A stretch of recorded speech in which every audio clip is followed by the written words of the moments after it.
Hot takes are everywhere, but they're often uninformed, and major news is biased. We've had enough of hot takes. We want informed takes. Join Kevin Briggins and Devin Smith as they have rational conversations about domestic politics, geopolitics, and military affairs. Things will get interesting as they bring in expert guests, even from across the aisle. Grab your favorite drink, get comfortable, and hop into the chat. It's time for Informed Takes.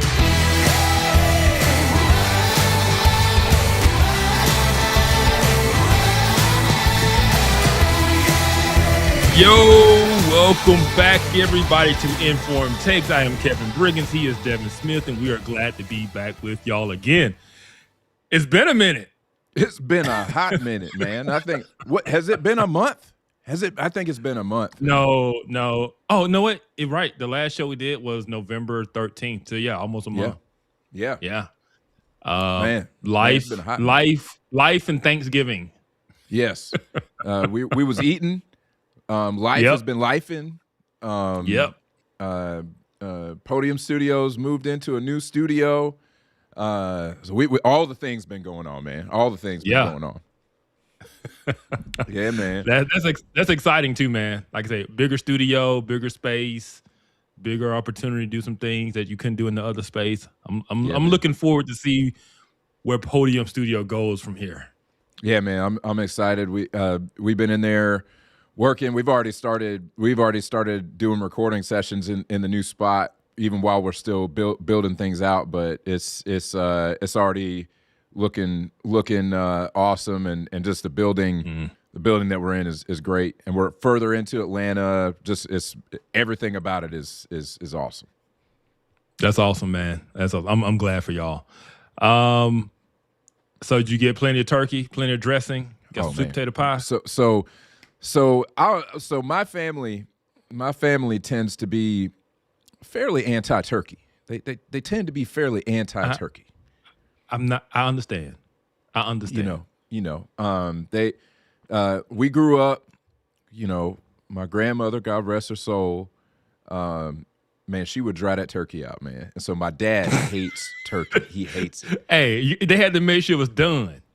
Man, I mean, dude, make sure it was dead. It was dead. It was twice dead. You know what I'm saying? That turkey was cooked. And so I don't know about y'all in the chat. You let us know how your family views turkey. Dad has had every now and again, okay? Every now and again, Dad will smoke a turkey. He'll smoke a turkey. But man, Matt said you hate America if you hate about that turkey. But see, that's the thing. I love America. That's why I have turkey on Thanksgiving, because it just goes. I get it. But if you're gonna ask me, do you want turkey or do you want ham? I'm going ham. Word. Yeah, that's what my family tends to do. We do a ham. Mom does a real nice spiral cut. I mean, like, the nice, honey crust on the outside, all that stuff. I am not anti-turkey. I'm not anti-turkey. I like turkey. I actually like turkey more than ham if it's not dried out, right? Like it's like there's not a sliding scale, right? It's either ham or it's very tender smoked turkey. There's no in between. There's no like, oh, well, this turkey's not that bad. Turkey is just, it's either too dry and it's terrible, or it hit just right. I don't have an in between. I'm just, man, even hidden just right. You can have, this is the best turkey that God ever created, and it would be behind ham. It just would. Ham is you show enough ham black. is up there with bacon, man. It's just the pork. That's why I couldn't be Muslim. No, I couldn't be a Muslim, man. I couldn't be a Muslim. No, I like smoking pulled pork too much. I couldn't be a Muslim. Yeah. Among other reasons. Among other reasons, yeah. That's but that's the biggest one. I'm just kidding. Yeah. Man. So, you had, so you had the ham. What is the biggest? What's the most important Thanksgiving dish to you? Because it's Thanksgiving, to me, it's turkey and dressing. It's just gotta have turkey and dressing. Some people up north call it stuff. We don't do stuffing in the South. We don't. It's dressing. The pan of dressing with the turkey and you got the turkey legs cooked into the dressing, and I gotta have the cranberry sauce that goes with the dress. Like, to me, that's Thanksgiving to me. To me, the things that go around it are things that you have other times of the year as well. Whether it's mac and cheese, collard greens, but the turkey and dressing is the Thanksgiving staple. And so, to me, it's the most important dish. I heard that. Now, Deidre over here said brisket, no turkey. Now, that right there, I can get with that. I can get with it. Mad respect. But on Thanksgiving, nobody got 14, 16 hours to be smoking a brisket. Man, look, I'll say this. One day, hosting Thanksgiving is probably going to wind up being our responsibility one day. It very well might be. Now, it might wind up being my sister's. I could see that happening. It's been very important. She's been one of the important cooks in the kitchen with Mom over the years. But if I wind up having the responsibility for Thanksgiving, please understand that a 14-hour brisket is I would make time to cook that brisket. See, Deirdre says she start Tuesday. That's what I'm talking about. That's what I'm talking about. I feel you. Yeah. Hey, mad respect. Brisket over everything. But my family don't be that they don't be like, oh, let's smoke a brisket. That they still oxtails. Oh man, see some oxtails. We get it. Yeah, oxtails. Yeah. Let's go. That's what I'm talking about. Yeah. That's I put respect on that. All right. So outside of gaining 10 pounds over the break, you did mention that your folks, because your background, y'all did some Caribbean stuff. So can't give a shout out to the dudes with some jerk chicken. What y'all do? So man, I'm trying to remember all the things that mom had. See, that's what I want. Yeah, because you said Mom put her foot in it this year. Yeah, so I want to make sure Mom gets her respect and her love and her shout out for putting it down this Thanksgiving. Yeah, man, I am blanking on which dishes were specifically Caribbean. I just remember eating them and then passing out. You know how it goes. You eat, and I remember the picture you posted. I posted a picture. And the itis, man. The itis kicked in. I mean, I just remember I was on it, man. And then I managed to sneak up to dad needed somebody to bring an instrument up to the jazz club, and he made me some steak at the jazz club. Man. Yeah, it was a good thing. It ain't nothing like, I'm gonna be honest, man. America, it ain't nothing like family and food. I'm just gonna be real, man. Yeah, that's right. Just thankful. Yeah. But with that said, we got some business to get to. Yeah. Because we've been gone for a minute, and there's a lot we can talk about. But what's brewing right now, we just got to jump in. And that is if you guys saw the thumbnail, you saw the title, and that is this rift between Candace Owens and Turning Point USA.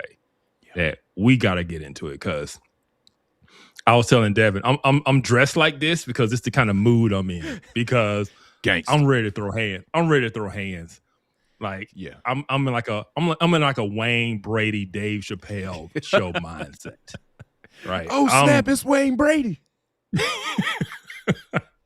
Because man, if anybody y'all follow me on X, I mean, I speak my mind anyway, but especially on X, I'm just gonna call a spade, and Candace is being real phony right now. She's being real fake, and the amount of people, I'm not gonna say who believe her, because I do think some people believe her, but the amount of people who are willing to go along with the grift just to go along with the grift, it blows my mind. Yeah. Like, there's no way you believe what she's saying is true, because she's not saying anything. No. She She's ain't saying nothing. And I mean, she probably don't read my comments, but I commented on her post today. I'm like, Candace, I said, you have said a lot. You've used a lot of words. You ain't said nothing. Right. It's been 3 months. You've been investigating for 3 months. Yeah. Okay. Now tell us who killed Charlie, why, and lay out the evidence for it. Yeah. And she can't.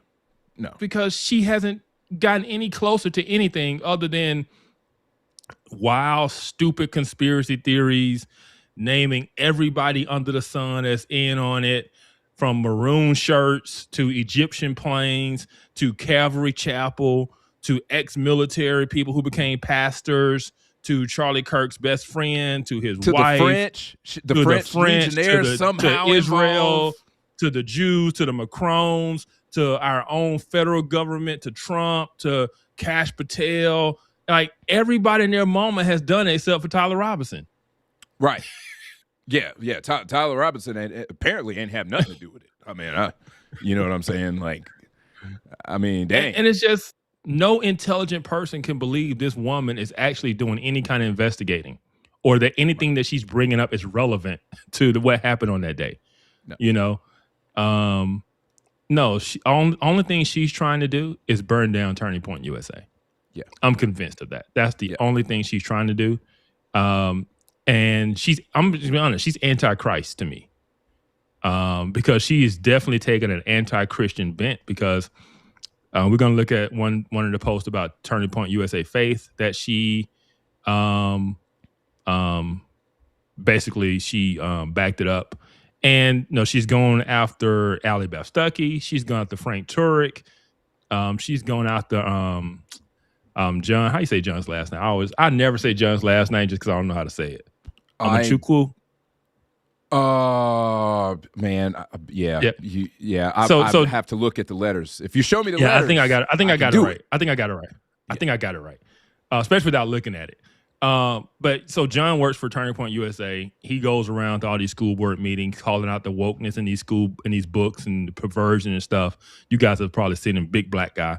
But he was at an event and he was speaking, and he just basically said what Candace is doing is evil and demonic. Absolutely. And he's right. And Absolutely. She responded back to him, but like, she has positioned herself against Christians for simply calling her out for unbiblical practice. Because this thing, Candace claims to be a Christian. She claims that God is speaking to her and all of this stuff.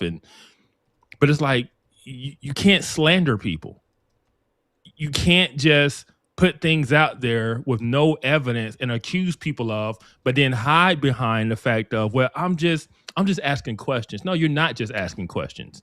You're leading your audience to the conclusions you want them to reach, right? Yeah.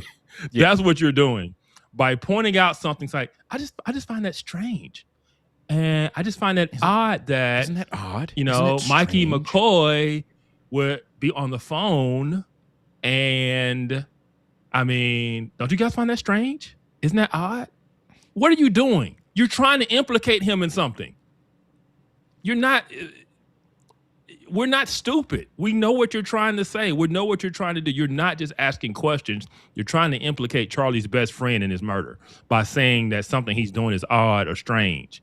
It doesn't fit, or the way they're behaving.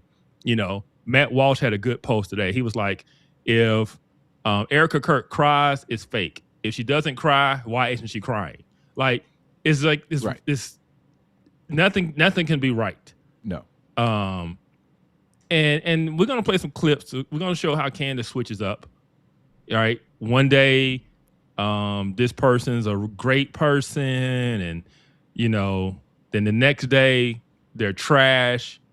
Right. Because they finally, and it's like her audience doesn't pick up on the fact that she keeps switching up her story, her narrative. And I'm gonna be honest, man, her tip line is nothing but content for her show. That's all it is. Yeah. There is no investigation being done. She is no closer to any alternative theory to who killed Charlie than she was when she started 3 months ago. This is just content for a show. And it seems like people can't figure that out. The problem is she's willing to put people's lives in danger for content. That's the issue. 100%. Yes. Yes. And I mean, she's making an insane amount of money on this whole thing. She's making enough. Yes. She's killing. And killing she's clearly bank account. lying. She's clearly lying. Like, there's the pattern of her speech. She's constantly talking in a way in which she's constantly trying to figure out what to say next. Yeah. Like, she's not saying anything. She's making it up as she goes along. Yeah. And it's very obvious that she doesn't have anything hard or solid. It's like, how do I make a show out of this content today? Yeah. How can I sit up here and gab in front of the mic for 2 hours today, and make a show off of nothingness and make it interesting? I mean, you can say she does a good job. I mean, Candace does a great murder mystery podcast. Right. The problem is she's playing with people's real lives. Right. Yeah.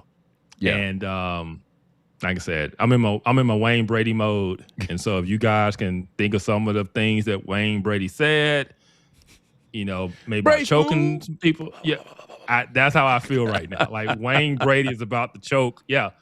Because it's pretty ridiculous how evil and disrespectful she's being under the guise of, I care so much. No, you don't. No, you don't. No, absolutely not. No, she don't care. Man, we got Jay Witt in the house, and for anybody who's been following Jay Witt been blowing the lid off on her. That's who we should have had on. Yeah, Jay, if you trying to pull up, we'll give you the link. You the resident Candace expert, man. So if you're trying to pull up, you let us know. But we got some video clips to show of her being her. Candace, yes, being Candace. Yeah. And shout out to Milk Bar TV. I want to give him his shout out because he's the one who put these clips together. Also, since we were last on, speaking of Jay Witt, so Jay Witt went viral because he sent me a message like, hey, I think Candace got played. So if you guys remember, she supposedly had this tip of someone who's talking about how these Egyptian planes and these people were going to this address in Wilmington, Delaware, and how it was suspicious and it just didn't add up. And it was this FBI office. And the thing is, there is an FBI office in that building. But what Jay Witt found out was that also in that building is her own lawyer. Yeah. So this address that she was telling everybody, look into this address, girl, that's the address of your lawyer. Right. And so she ran with it. And so I put it on X, and then it gained traction. And then Milk Bar TV got it, and he re-put it out. And we tagged Jay Witt and everything, and they got over 1 million views. And wow, because I think Candace is getting played in her own tip line. Because it's like Ron Burgundy, right? If you put on that teleprompter, Ron's going to read it, right? If you send to that tip line, Burgundy? if you can play Candace from her own tip line, because if you say something that sounds salacious, she will take it and she will run with it. And she always claims, we researched this and it is true. And then you really think about it, it's like, no, you did not research that, because you did, you would have known that X, Y, and Z. kind of like when she was talking about those text messages. Talking about, well, Discord said there's no record of it. And the report was like, because they were text messages, not Discord. And she was like, well, where is that? It was like, it's in the report. Well, I wasn't aware of that. Of course you weren't aware of it. Right, of course. But it was supposed to be so suspicious because Discord says they have no record of these messages. It's the text messages. yeah. That the whole thing just reeks of, I'm gonna milk this. I'm gonna create attention, and I'm gonna milk this, and I'm gonna cash in. And it's insane to me how somehow, in her mind, her issues with the French president, Emmanuel Macron, is somehow connected to Charlie Kirk. Can you? So think about it. Turning Point USA, France, the Macrons, and Israel, all three people she's supposedly beefing with, magically or all of a sudden had to be in on this. Yeah. Just, I mean, what are the chances? You know what this reminds me of? It reminds me of What? A Beautiful Mind. It reminds me of A Beautiful Mind, man. Candace is in her studio, and like, it's really just an old decrepit barn shed, and she, she thinks she got all the best equipment to decode all the messages, and she looking at a blank old, rotten wood wall. I mean, that's what I think is happening here. It's just, I think that she is, she's being evil.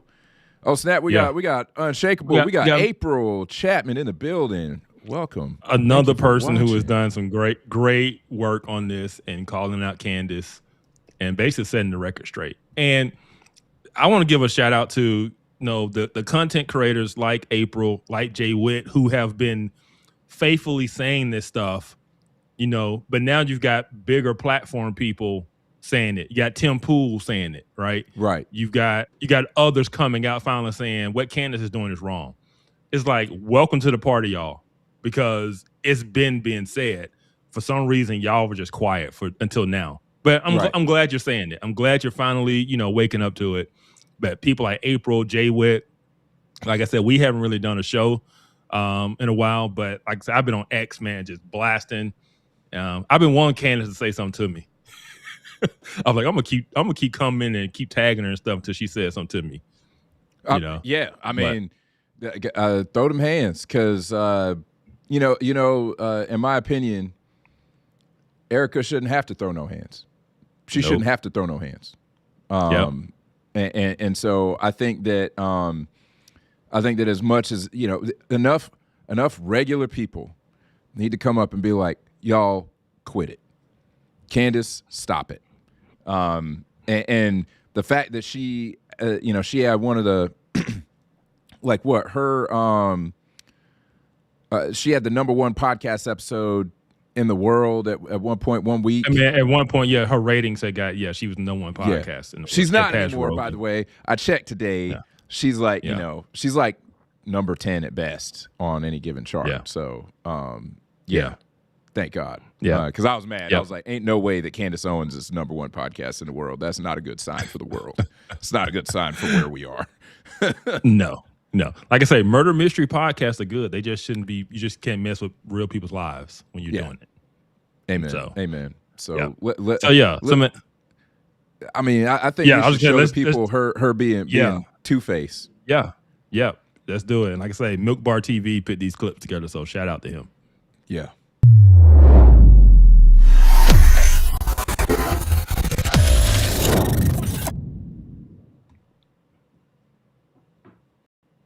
Statement objectively feels to me like the manipulation of a Christian audience, right? They know Charlie's audience is Christian, and therefore what they're selling to us is you should believe, you're a believer, right?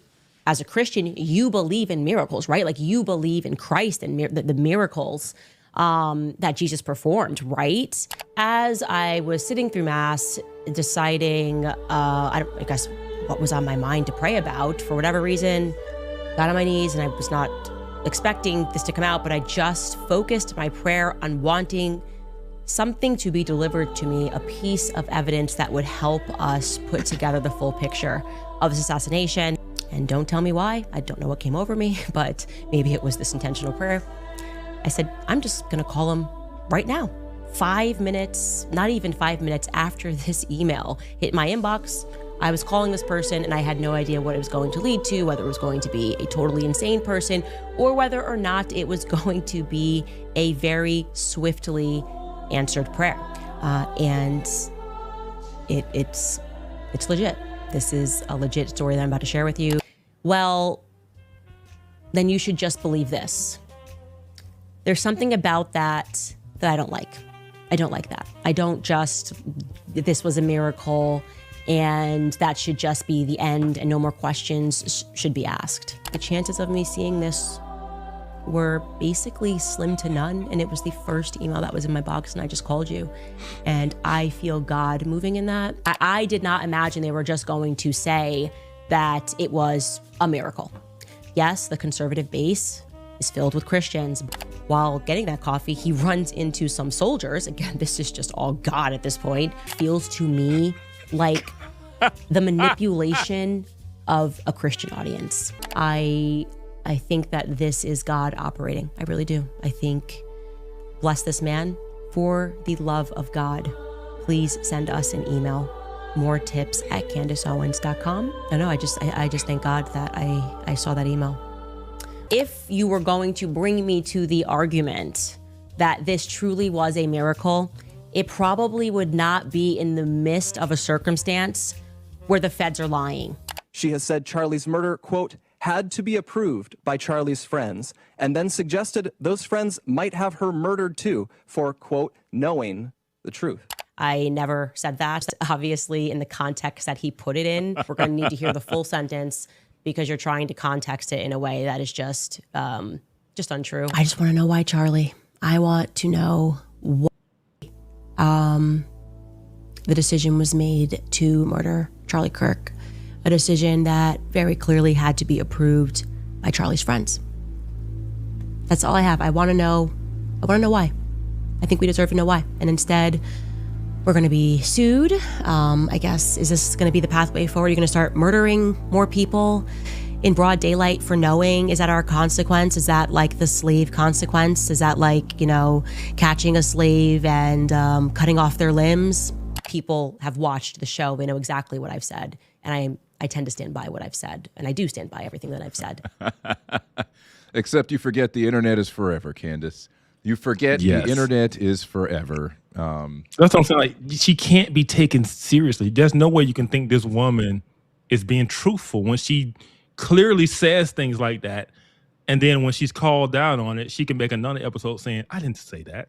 It's like, you act like the other episode isn't there. Yeah. Like, I mean, wait a minute. So we could go on your YouTube channel and pull up what you said. How do you think that this is going to fly? How do you think this is going to work? So without any evidence, just her own delusion and her own talking herself into these thoughts and beliefs, she convinced herself that whatever happened to Charlie had to be approved by his friends. Right. She came to that conclusion on nothing else other than her own oracle and her own thoughts. Like, that is just crazy. And then when they repeat it back to her, it's like, this is what she said. I didn't say that. Either you this girl gotta be bat crazy. She's gotta be crazy. That's what I'm saying. That's what I'm saying. And that's what April said, which April, if you're trying to hop in the live, you let us know. But I mean, seriously, the pattern here, this is crazy person pattern. Like, this is not oh, hey, like, maybe she really just believes she just believes like this thing or that thing. It's like she's making connections that don't exist. Yes. Except for in her mind. And these are the kinds of things that any other person that doesn't have a massive platform like this, any other person, I see April. Yeah, I'm laughing at April. Hey, we ain't gonna make you do it. We ain't gonna make you do it, April. We appreciate you though. We appreciate you being here, and we appreciate all of y'all being here. By the way, but like these are the kinds of things that, like, think about it. Anybody else who would be making the connections that Candace is making here and claiming the things that Candace is claiming, if they didn't have a podcast with millions of viewers, we'd be like, no, that person crazy. Yeah. But why am I going to listen to her? But so why are people entertaining this mess? Because I've been saying this for a while. I've said it here on this show before. 2016 broke the left, Trump derangement syndrome, and then 2020 broke the right with COVID. Yeah, and the lies of COVID. Even Candace has now said she's labeling herself Candace 19, and saying that she's basically like COVID, and they're lying about and so everything comes back to COVID. Everything comes back to the fact that we can't trust the government anymore because all they do is lie to us. And if they lied to us about COVID, what else have they been lying to us about? Oh, World War II. Oh, the Holocaust. Oh, the Jews. Oh, Hitler was right. Like, and you go down this rabbit hole and you start reading these books about the CIA. You start, learning about what was the operation with Manson and all of them. I forgot the name of it, but you start learning about all these different past CIA operations, right? And then you start to think, well, what about this? And what about that? And you start to question everything. And now you're at a point where you don't know which way is up. But only thing you do know is whatever comes out as the narrative is wrong. And I got to prove it wrong. Right. So that's your starting point. And once you do that, you are broken. You are a broken person, right? Because it's not about questioning something. It's about your starting point is that this is wrong. This was a conspiracy, and I'm going to figure it out. And that's your starting point with no evidence. And everything you're doing is simply affirming your original position. And to go back on that, you can't go back on it because your whole worldview is built around this idea that the feds are covering something up. The feds are corrupt. This had to be a federal operation. And now you're starting to put the pieces together, who did it and how. It's one of those things that I'm going to tell you right now from an intelligence standpoint, from someone who has worked in the intelligence community and not even at like a CIA level. If the CIA and the Mossad did something, your behind ain't going to figure it out because you got a podcast. I'm just going to be real with you. Everybody thinks if they were back in when JFK got shot, they could have figured it. They would have knew from the beginning that it was. No, you wouldn't have. No, you wouldn't. And so, like, these are some questions I put out there on X the other day. If you want to talk about asking questions, ask yourself this, because okay, for a conspiracy to happen, okay, who all has to be involved with it, right? If the CIA and the feds and the Mossad were all involved with taking out Charlie, why do it in such a public way? Why do it with so many cameras? Why put together a narrative that has, quote unquote, so many holes in it, right? Like, for instance, Tyler Robinson. They framed Tyler Robinson. Why would they release a video of him jumping off the roof where the gun isn't 100% visible? Because you got to think, this is doctored evidence. So why wouldn't they doctor the evidence in a way that made it airtight? Why would they release a video where the gun is not clear with him jumping off the roof, but then report that the gun was found in the bushes? Why wouldn't they just say he left the gun on the roof? We found the gun on the roof, because that would match the video. Like, these the type of, you're talking about asking critical questions. These the kind of questions you're going to ask. If someone was framing this, if someone was manipulating and doing this, and you're talking about the best in the world, why would they do it so sloppy to leave so many holes? Like, you believe the text message between him and his boyfriend are fake. Why? Because they don't sound right. It sounds weird and medieval. Like, well, then why would someone falsely create it like that? Right. You know what I'm saying? Like, Right. That's what critical questions. And then, okay, it's a conspiracy. Let's just lay this out. If it's a conspiracy, who all has to be involved with it? Yes. Like, Turning Point USA would have to be involved with it. The security team they hired would have to be involved with it. The campus police would have to be involved with it. The local town police would have to be involved with it. The coroner would have to be involved with it. The state attorney general of Utah would have to be involved in the cover up. The FBI would have to be involved with it. The federal government, the Department of Justice would have to be involved with it. And if you're trying to say it's international, now you got international governments and all types of people that has to be involved with all of this conspiracy to make this. The hospital, the doctors and the nurses would have to be involved with it. Like, how likely is that this is a huge cover-up operation with that many people having to be involved with it, that many people having to be in the know, that many people having to go along with it and nothing leak out? Tyler Robinson's parents would have to be involved with it as well, because clearly he didn't do it. Clearly they know that. Like, so they would have to be involved with this cover-up. Like, it just makes no sense. It's not plausible. Just because you want there to be a cover-up, just because you want there to be a conspiracy, doesn't mean that there's one. And it just doesn't add up. So when people talk about asking questions, you can ask questions, but you can also ask very dumb, irrelevant questions. And that's what they're doing. That's what she's doing. They're not asking any questions that are relevant to determining what happened that day. And that's the problem. Because once you determine that all the evidence is made up and fake and all this kind of stuff, you're not even examining the evidence. You're not examining any of the evidence that is there because you've already determined that that's fake. Right?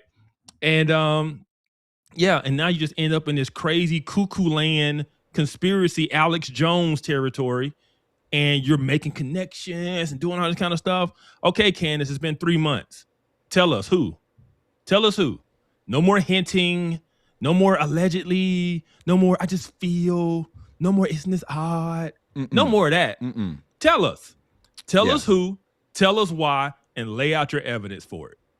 If it's been 3 months, you know. Yeah. And so, man, it's just people being people. Stop being stupid. That's all I'm gonna say. Right. I mean, you know, April been listing them off. I love what you're saying, because that is, whenever somebody comes to me with a conspiracy theory, that's one of the first things I do is like, hey, let's wait a second, and let's think about all the people who would have to coordinate perfectly. Yes. Would have to be in on it. Yes. And agree to all lie, in order for what you're talking about to be true. And yeah, I mean, you did a great job of listing that out, of all the people who would have to conspire in order to cover this up. You have to have a motive for all of these people. I mean, you know, Matt pointed out, you even got to get Frank Turek in on it because he was standing right there. You got to have him in on it. Yeah. So all the people that were standing right there, nobody saw the person or the tunnel or the microphone explode or all these other theories outside of a gunshot. Like, everybody who was standing right there have completely made this up. Like, it just Yeah. No, I mean, think about it. Not only that, think about it. Remember the guy with the big curly hair when Charlie got shot and everybody got down, but then he turned around and looked where the shot came from. He started cheering. Right. Why did he turn to where the shot came from and start cheering if no shot came? Right. Why did everybody get on the ground and look back if no shot came? Right. That's what I'm saying. Like, people, stop being stupid. Yeah. This is that's the word for it. Basic common sense. The word for it is stupid. You really do have to believe a lot of crazy stuff in order for this any of these other theories about what really happened to Charlie to be true. And again, think about this. So Frank Turek, who was standing right next to Charlie when he gets shot, Frank Turek, the renowned apologist, this guy somehow has motive. Somehow Frank Turek has motive to want to see Charlie dead and to cover it up. Or somebody's got something on him to where he had to play along or something like that. Do you see how crazy this is? And so if there's anybody listening tonight or watching tonight who believes any of this mess, ask yourself these questions and be honest with yourself. Do you really believe that all these people were in on it? Because I don't know about anybody else, right? I've worked with other people before at companies, okay? I've worked with other people at companies, and the idea that you're going to get all of these people, they ain't even in the same organization, across tons of different organizations who are going to have, they're all going to have something they want. They're all going to have something that they have to get in order to keep their mouth shut. I mean, in order to not blow the whistle. If you've ever worked at a company and tried to get 5 people to work together on something, you know that what you're talking about is dang near impossible. Impossible. Yeah.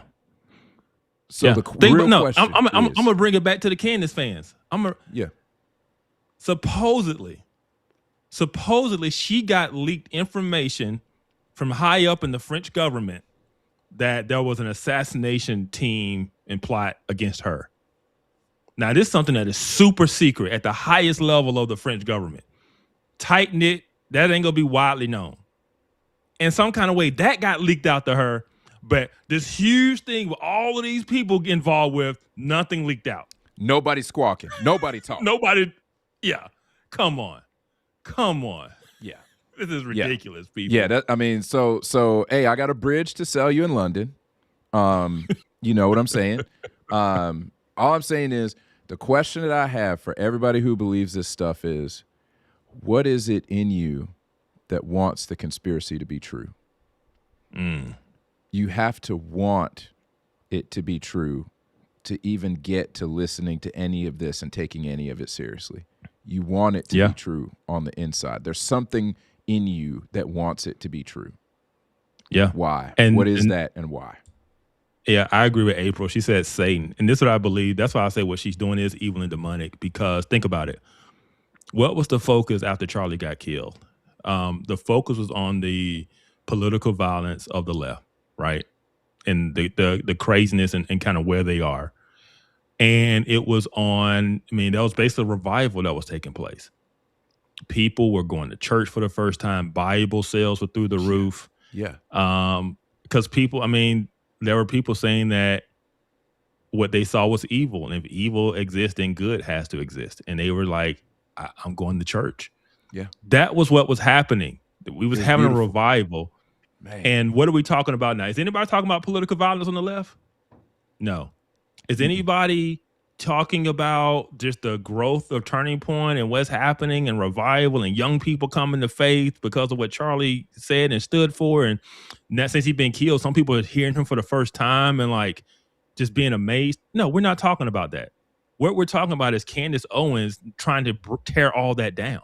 Yes. She literally hates Frank Turek. She hates Allie Beth Stuckey. She hates Turning Point USA Faith. She hates everything that has to do with God that centers around Turning Point. That's not a coincidence. Despite how fake spiritual she was trying to be about, I went to mass and I prayed, and ain't nobody buying that. Yeah. Because you really hate God and you hate the people of God. Right. And it shows because you don't care about the revival that was happening. You don't care about all these young people coming to faith. You don't care. That's why I say it's satanic. That's why I say she's evil and demonic, because she has totally worked on her own accord to ruin what was taking place.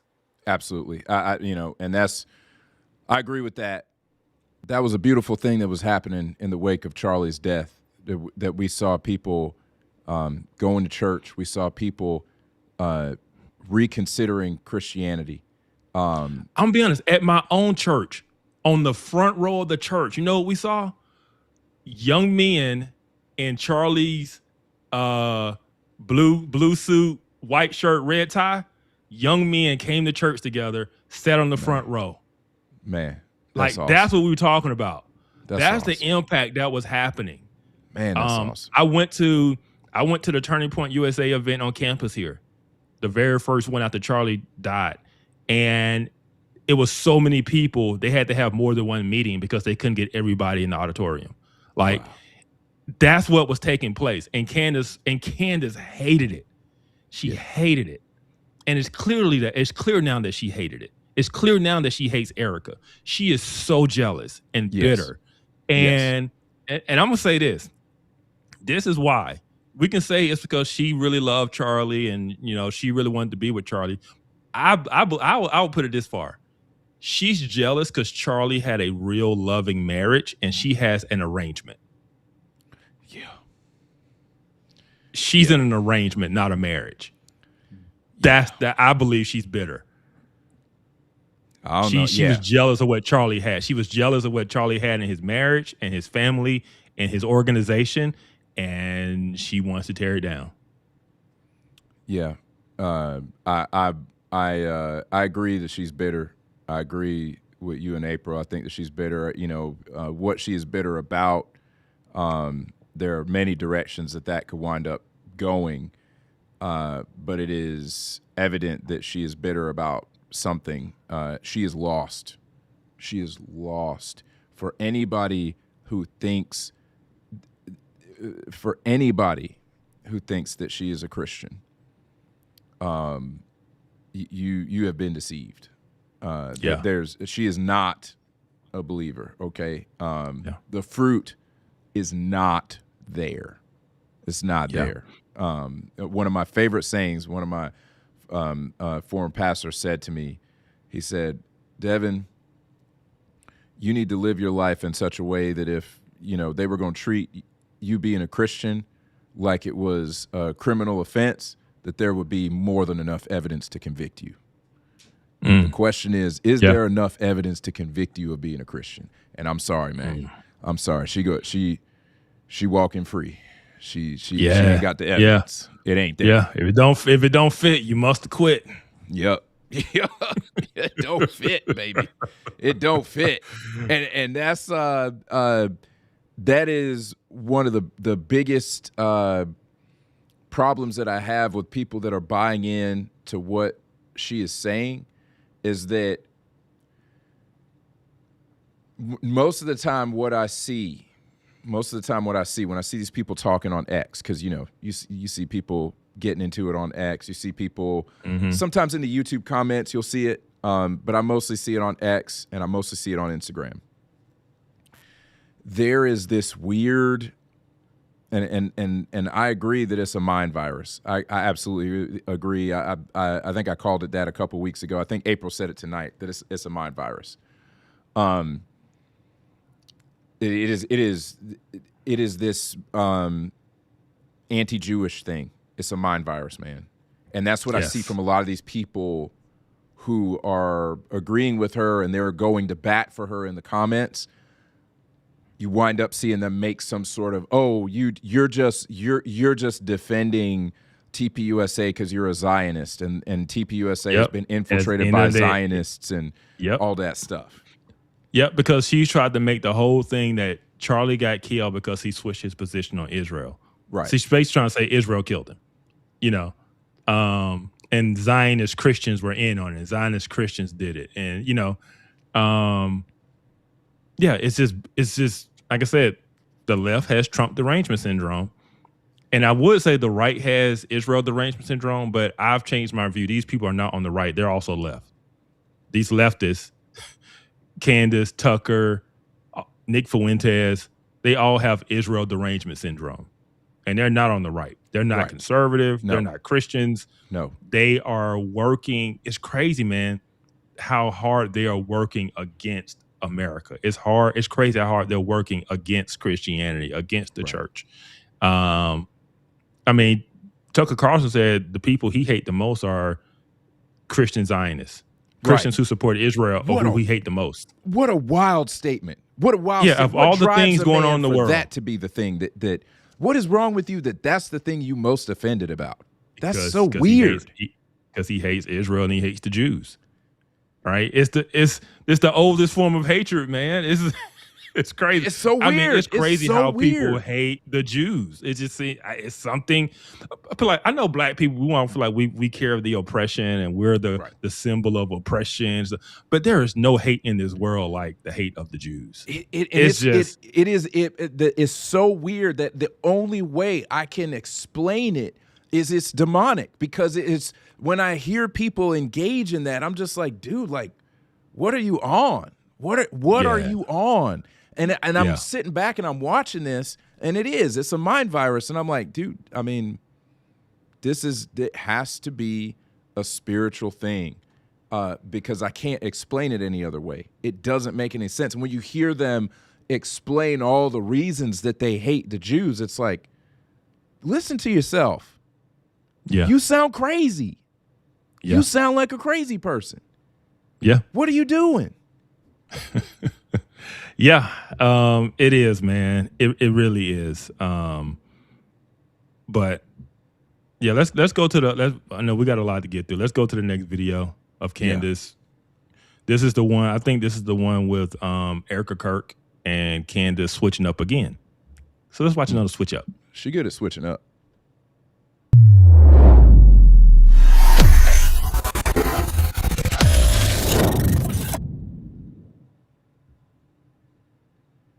If Candace is available, we would sincerely welcome her participation in that live stream at our studio here in Phoenix. At this point, we believe the ball is back in her court. So I accept it with whistles and bells, everything. I fully accept. You can pick the place, you can pick the time. At 4 p.m. Eastern, 2 p.m. local time on Monday, December 15th from Charlie's Phoenix studio, our offer from yesterday holds. If Candace wishes to join us in person in Phoenix, you can pick the place, you can pick the time. Obviously, leading up to Christmas, that's the last week of our show. Obviously, it's a pretty busy week. You can pick the place, you can pick the time, but no, they need to have it in person in Phoenix on December 15th, or they cannot have me at all. If Candace is available, we would sincerely welcome her participation in that live stream. Yeah. I mean, it couldn't be any more clear, right? It couldn't be any more clear. We welcome her in that live stream in our studio in Phoenix. And she said, I accept. Name the place, and the time. And then when they named the place and the time, and just for the record, y'all, when she put that video out about how she accept and named the place and named the time, I posted on You X. sure did. I said, look, y'all, she's going to find an excuse not to be there the same way she did for his funeral. Sure did. I true saw enough, the minute they gave a date and time, she made up an excuse why she couldn't be there. It's the last week of our show. It's a pretty busy time. Hold up. You have dedicated everything to finding out who killed Charlie. You have dedicated everything to pressuring TPUSA to answer these questions. And now they're willing to sit down with you and answer these questions. You're like, well, my show was busy that week. Really? That's it. So, oh my gosh. So, yes. And, okay. And, listen. So, you know, she built up this whole following of people who hate the Jews from and Nick Fuentes followers started following her. Nick Fuentes called her out. This is probably the only thing. But I ain't trying to give him no credit. I mean, it's probably the only thing I will ever agree with him on. But I mean, he says some right stuff. He's just grifting. He grifting. Yeah. But so you've made how many months? Really, very soon after he died, she got on this whole thing. Yep. Excuse me. She got on this whole thing very soon after he died, right? Yep. It's been 3 months. You've been on this for 3 months. This has been all you talk about every day.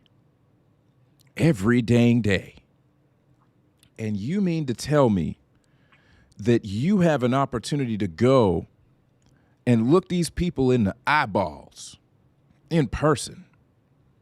If you stand by what you say, you got the opportunity to go look them in the eyeballs. And you mean to tell me that your show talking about the thing is more important than going and dealing with the thing?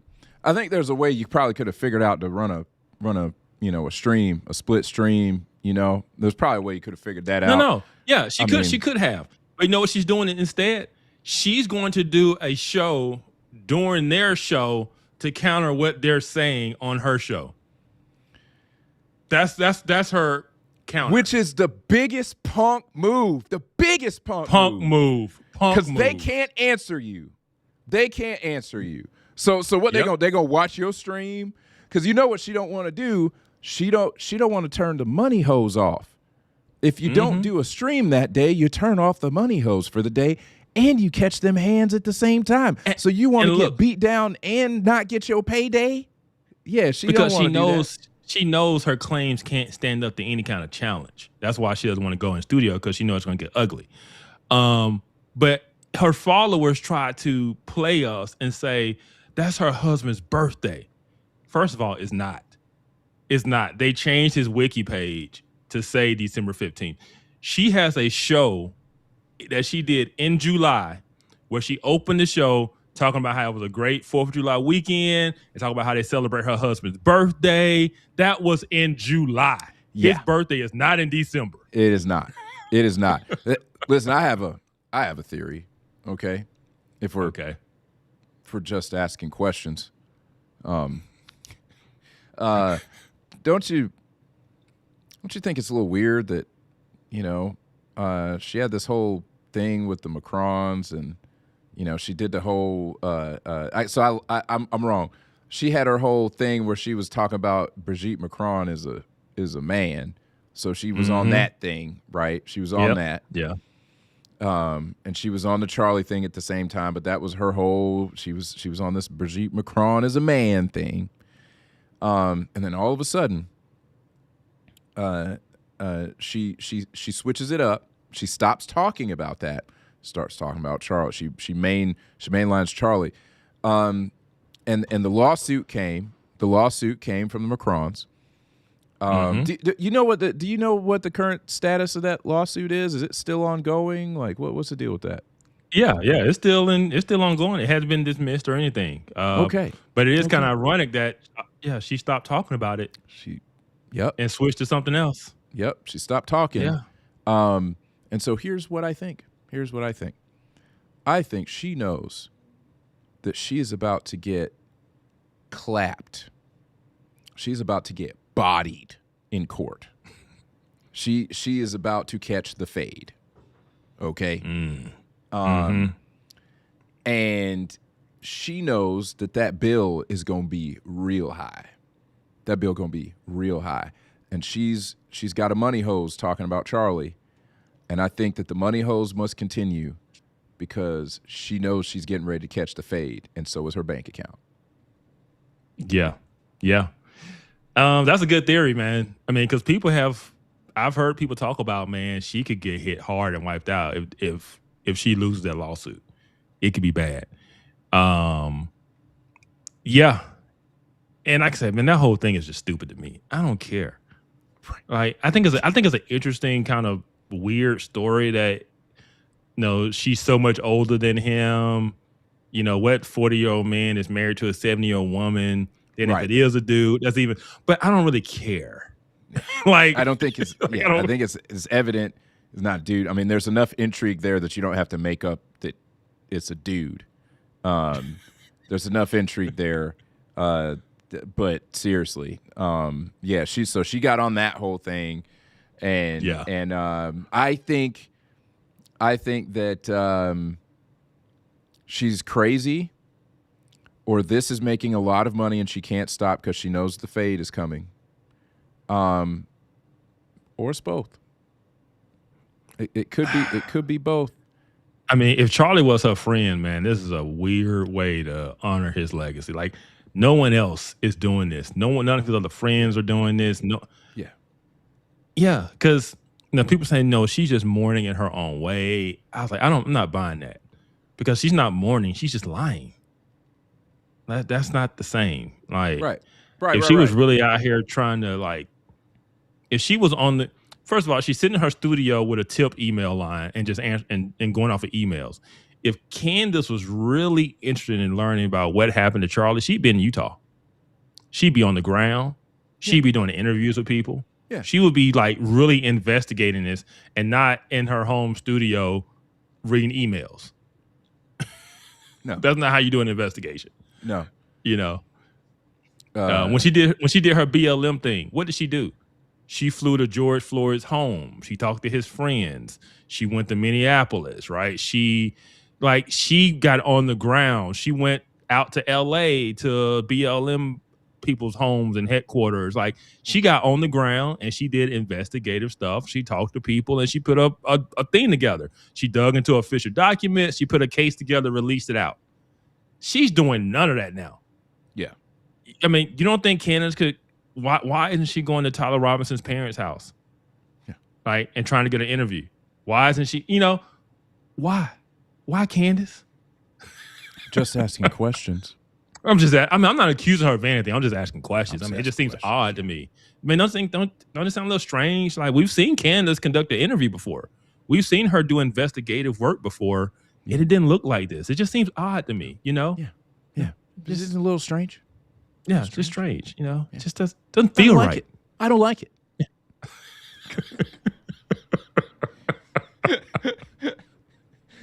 We can do that. Did we do it right? Did we do the impression right? We 70%. 70%. We got a C. We get a C. Yeah. I'll take a C for Candace. We got one more video. Let's watch it. Yeah, let's do it.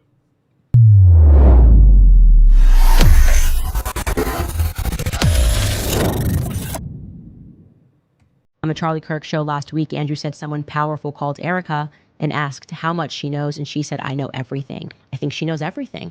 She's his wife. What is a wife? Everything she said on stage yesterday. A confidant. Every secret that the world is not meant to know about Charlie Kirk, she knows about Charlie Kirk. Who was stressing him out? Why did you lay your head next to your wife or your husband? My husband knows everything there is to know about me. And so, yeah, there's no question that she knows everything. This was a faithful couple. This is a woman who consulted a priest and prayed when she felt that somebody had put a hex on her husband. And I just think everyone is being a little unfair by trying to assign so much ill will towards someone who hasn't done anything to warrant that. Does not feel appropriate to me. I haven't seen any reason to do that. What lie has Erika told that I'm supposed to be focused on? The amount of pressure that is on her right now, she has not come out and said anything to me that makes her suspicious.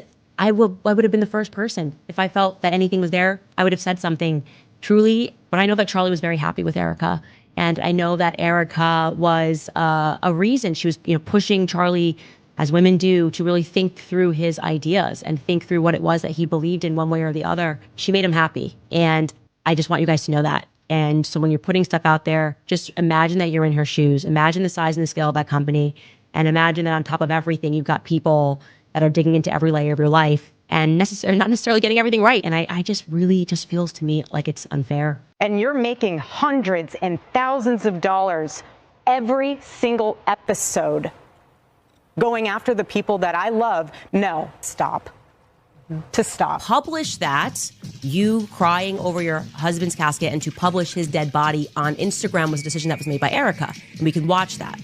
Take a look. That was not our business. This is why there are many people who do not believe that women are equipped to lead companies, because what you are watching here is an unbelievably emotional response that is absent of any logic. If you really care about your team, answer the questions. I just do not accept any of that. Turning Point is acting suspicious, and she does not feel that it is what she wants to do as a matter of priority. She sat down with the New York Times. She made time, by the way, in case you don't remember, to fly to D.C. and basically say, Charlie loved you. That was like the whatever 15-second speech. We have a clip of that speech that she gave. So Erika Kirk has time. Not her priority. Not a good idea. Okay, it may work in PR world. You guys, I know how it's an obvious PR campaign. It's never been more obvious of a psychological operation. Whoa, Erika Kirk shuts down no, she didn't even respond to one of the conspiracies. She gave us emotion. She said, I'm a mother, I am a wife, and we never asked about whether she was mother or wife. She's just expanding the wings of people that we're not allowed to critique because they're in the family. If you call them fam, you can't critique them, right? At AmFest 2023, I went alone at the PBD Live podcast. I stood there talking to a woman for the whole hour the show was going on. Talked to her about my heritage, Armenian, and she shared that she and her husband cared deeply about my people. At the end of the conversation, she let me know she is Charlie's wife, Erika. She made me feel welcome when I was alone.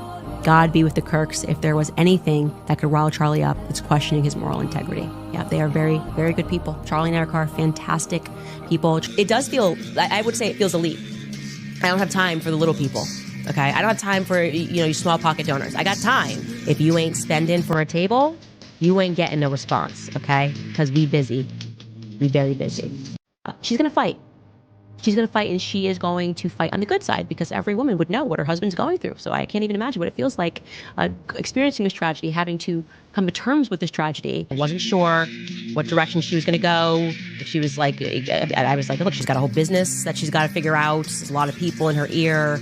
Maybe they did this transition too quickly, and she's just keeping her head. No, what she's saying is Turning Point USA is untouchable. And it's a no from me. Erika Kirk, man, she really is just the moment. Charlie worked. We knew who Charlie was because he was authentic, okay? He didn't just go, well, I only make time for big pocket donors. So, this is the same. She talking about all she gave us was emotion. She didn't answer the questions, yada, yada, yada. Is this the same person who said that we supposed to believe what she has to say because she had a dream where Charlie spoke to her? Is that the same? Yeah. Is that the same person? Oh, okay. Yeah. Yeah, same person. Yeah. All right. Man, I'm trying to be nice. That's just trash. That's what I'll say. Straight trash. What she is doing is so wrong. And she's so fake and she's so hypocritical. Yeah. That's why I love these clips, man, because it really shows how fake and two-faced she is, right? Diabolical. On one hand, Erika is the greatest and she's loving and she's caring and she makes time for the little people and she talks to, people and don't even know who they are and just, man, she's just wonderful. But then the minute she calls you out on your BS, and now you're going to say, oh, Turning Point's acting suspicious. Candace, no, they're not. You're just trying to tear them down. Right. No one is acting suspicious because they're not answering your stupid, illogical questions. Right. It's so stupid. And that delusional, crazy woman. And this is the part that bothers me. It's the fact that she's a narcissist. Yeah. And she feels that she is so important and that her questions are so keen. No, Candace, they're stupid. Yeah. You ask very dumb questions that have nothing to do with what happened to Charlie. And they thought if they just ignored you, eventually you move on. But you kept on with the dumb questions and the dumb tip lines and the dumb Egyptian planes. By the way, no one actually believes they were following Erika Kirk. Because think about it. So your whole premise is that Charlie switched up and that's why they killed him. But these Egyptian planes for over a year were following him. Why? Well, not even following Charlie. They were following Erika. Why? Yeah. What does that have to do with what happened to Charlie because he switched up on Israel. And for those who don't know, when she says Egyptian planes, she really means it's the Jews. She thinks Egyptian planes are a cover for Jews. It's Israel. She don't really believe the Egyptians. I didn't know that part. She don't really believe the Egyptians were involved. Egypt is close enough to Israel. This is Israel. And so since Charlie switched up on Israel, that's why they killed him. Right? And the question is, did Charlie really switch up? Did Charlie really? Right. He didn't. But let's say he switched up because he did. He started saying some things. He started feeling frustrated with some of his, pro-Israel donors because they were putting pressure on him because he platformed Tucker, and he was having some beefs. But we're talking about this stuff. She's saying these planes were following Erika like over a year. Charlie was pro-Israel all day. Why were they following? And why would they be following Erika? Like, what does that have to do with? It makes no sense. You know why it don't make no sense? Because the chick crazy. Thank you. Thank you. And if there are any Cantifas, because that's what Jay Witt called them, Cantifa. That's amazing. If there are any Cantifas in the chat, stop being a useful idiot.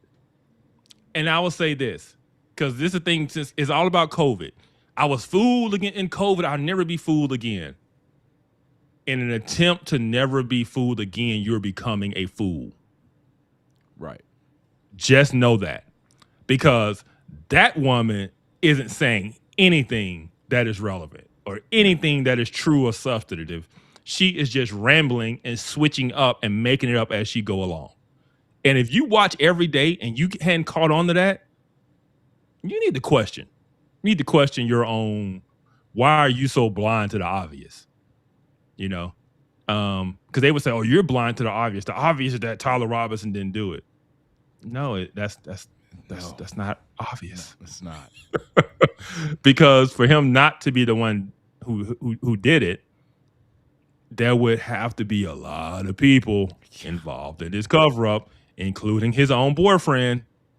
Yeah.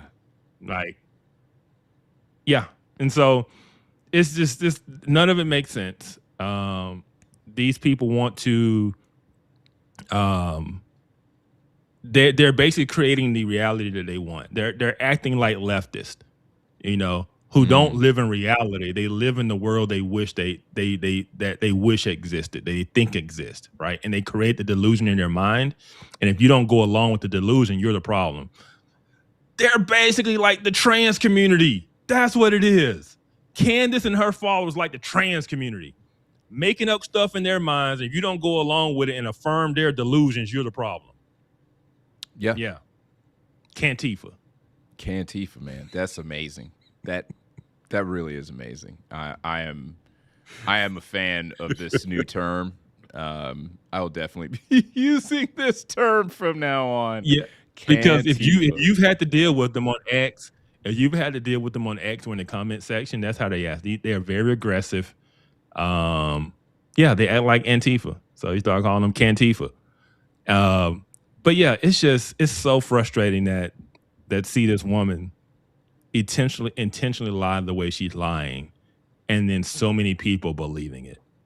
I will say this: if you're part of Cantifa, if you're Team Candace, you are the type of person that would have been out there with Jim Jones drinking the Kool-Aid. Just so you know, you are swayed by nonsense and personality and conspiracy and very flamboyant personality. You're swayed by that. You would have been right there with Jim Jones with them people out there in that field drinking that Kool-Aid. That's who you are. You're not a critical thinker. You are a gullible follower. Yeah, I think that she appeals to people who believe that they have special knowledge. That is one of the main traits that you have to have in order to be susceptible to a cult, is to have the desire for special or secret knowledge And yeah, I mean, it has all of the trappings. It has the trappings. And she is the Kool-Aid. cult leader, and she deals out the Kool-Aid every day live on YouTube. Mm-hmm. She's Yep. dealing Kool-Aid out. Yep. Krista has joined the chat. Welcome, Krista of Center Yep. for Biblical Unity, Theology Mom. Yeah, special knowledge, Gnosticism. Yeah, it is. It's very Gnostic. But like I say, it all goes back to COVID. It all goes back to the idea that we can't trust anything. I'll never be fooled again. Right. And like I say, in an attempt not to be fooled again, you become a fool. Because you can't believe anything. And you're starting with the standpoint that it's automatically wrong, it's automatically a lie. So therefore, let me figure out what the truth is. And you're just believing anything. Anything. Yeah. Yeah. Yeah. And that's what I would say. Anybody who's listening to Candace and you believe it, take a step back and think about that. Are you buying into that stuff because you want to feel special? You know, you want to feel like, hey, I'm not getting. I'm part of the team. I'm part of the inside knowledge. I'm not going to be fooled. I'm not going along with, no, it just has to make sense. Yeah. Yeah. And this is the thing too. This is the one I get. What bothers me when I know people are intentionally lying or intentionally manipulating. This is how Candace and Tucker are manipulating you and everyone else. They know that the FBI has an open investigation and a case, right? They know the FBI can't lay all of their cards on the table to the public. They know the FBI can't answer all of their wild questions. And Tucker is talking about they need to answer to the public, and so we can trust them and be transparent. He's not an idiot. He is an idiot, but he's not. He knows what he's doing. He knows the FBI can't name a case, an active case where the DA and the FBI and all the law enforcement came out and laid out all the evidence to the public before the trial. Name one single case. It's never happened because that's not how trials and cases go. And they know that. And so what they're doing is they're asking questions. And then when these questions don't get answered, they say, look, they're hiding something. They're not answering us. What are they hiding? Why don't they come out and say? It's like, because you know why. But you're the fool sitting here listening to these people thinking that they're giving you some type of truth or wisdom, or they're being like, no, they're being idiots and they're manipulating you like cult leaders, right? That's what they're doing to you. And none of this stuff makes sense to anyone who knows how the justice system works. The FBI and the Department of Justice can't just lay out everything to the public just because you're curious or you're skeptical about something. It's going to come out in the trial. The evidence will be laid out at trial. So until trial, only thing these people are doing is making content and making a fool out of you because you're buying it. And so shut up, get off social media, stop being a brain dead follower, use your brain and think, and just wait till trial and see what the case is, because they're not going to lay everything out to you, to the public. It's just so frustrating. Yeah. That's easy. It's easy. That's an easy answer. It's easy. If I'm in law enforcement, why would I tell you everything I know so that the people I'm trying to go after know what I got on them? Why would I do that? Yeah. Or maybe you like, hey, everybody who thinks that you're really smart and you guys are the detectives and you're finding out all the stuff, and Candace is your leader, and you guys are busting open the real case. Clearly, you have no idea how a real investigation works, and the fact that you would never, ever, ever reveal that information until you knew you had somebody cold, and there's no way they could get away with it. I mean, and once again, if the CIA and Mossad are behind it, you're not gonna know until they want you to know. Like, they think because we've had FBI file, not FBI, but CIA files released to us now, and now we see, like, but in real time, you didn't know. Nope. Like, and you still won't know if that's the case, right? And so trying to make everything, I'm gonna make it real. It's because I'm gonna talk to these people like I'm talking to the left, who think that systemic racism is the omnipresent, omnipowerful boogeyman who is all places and control all things. Stop acting like Israel and the Jews and the CIA are all powerful and omnipresent and can do all things and control all things, because that's not the way things work. That's not the way intelligence works. That's no matter how good you are, you cannot control all things, right? And so there are going to be things in the world that happen that aren't controlled or manipulated or created by someone. There's no way. There have been 8 billion people on the planet. No, 350 million people in the United States. You can't control the actions of every single person. You can't make events go the way you want them to go. Even as an intelligence analyst, or let's say you're doing intelligence operations in countries, you're trying to force something to go a certain way. You can't make it happen. You can try to put the conditions for it. You can try to plant seeds for it to happen, but you can't control what happens, when it happens, and who does it. It just don't work that way, you know? And so stop thinking that every single event that happens in human history is controlled by the CIA or the Mossad. They're not all powerful and all present. They're not God. Stop pretending and stop acting like these people are God. I can tell you right now from working in intelligence, we are not God. We are not perfect. We can do some cool stuff. We know some cool tools and technology and spies and human and all this. We are not God. So calm down. Stop believing everything is the work of some evil force, human force, known as the deep state and all of this stuff, because you just can't control everything.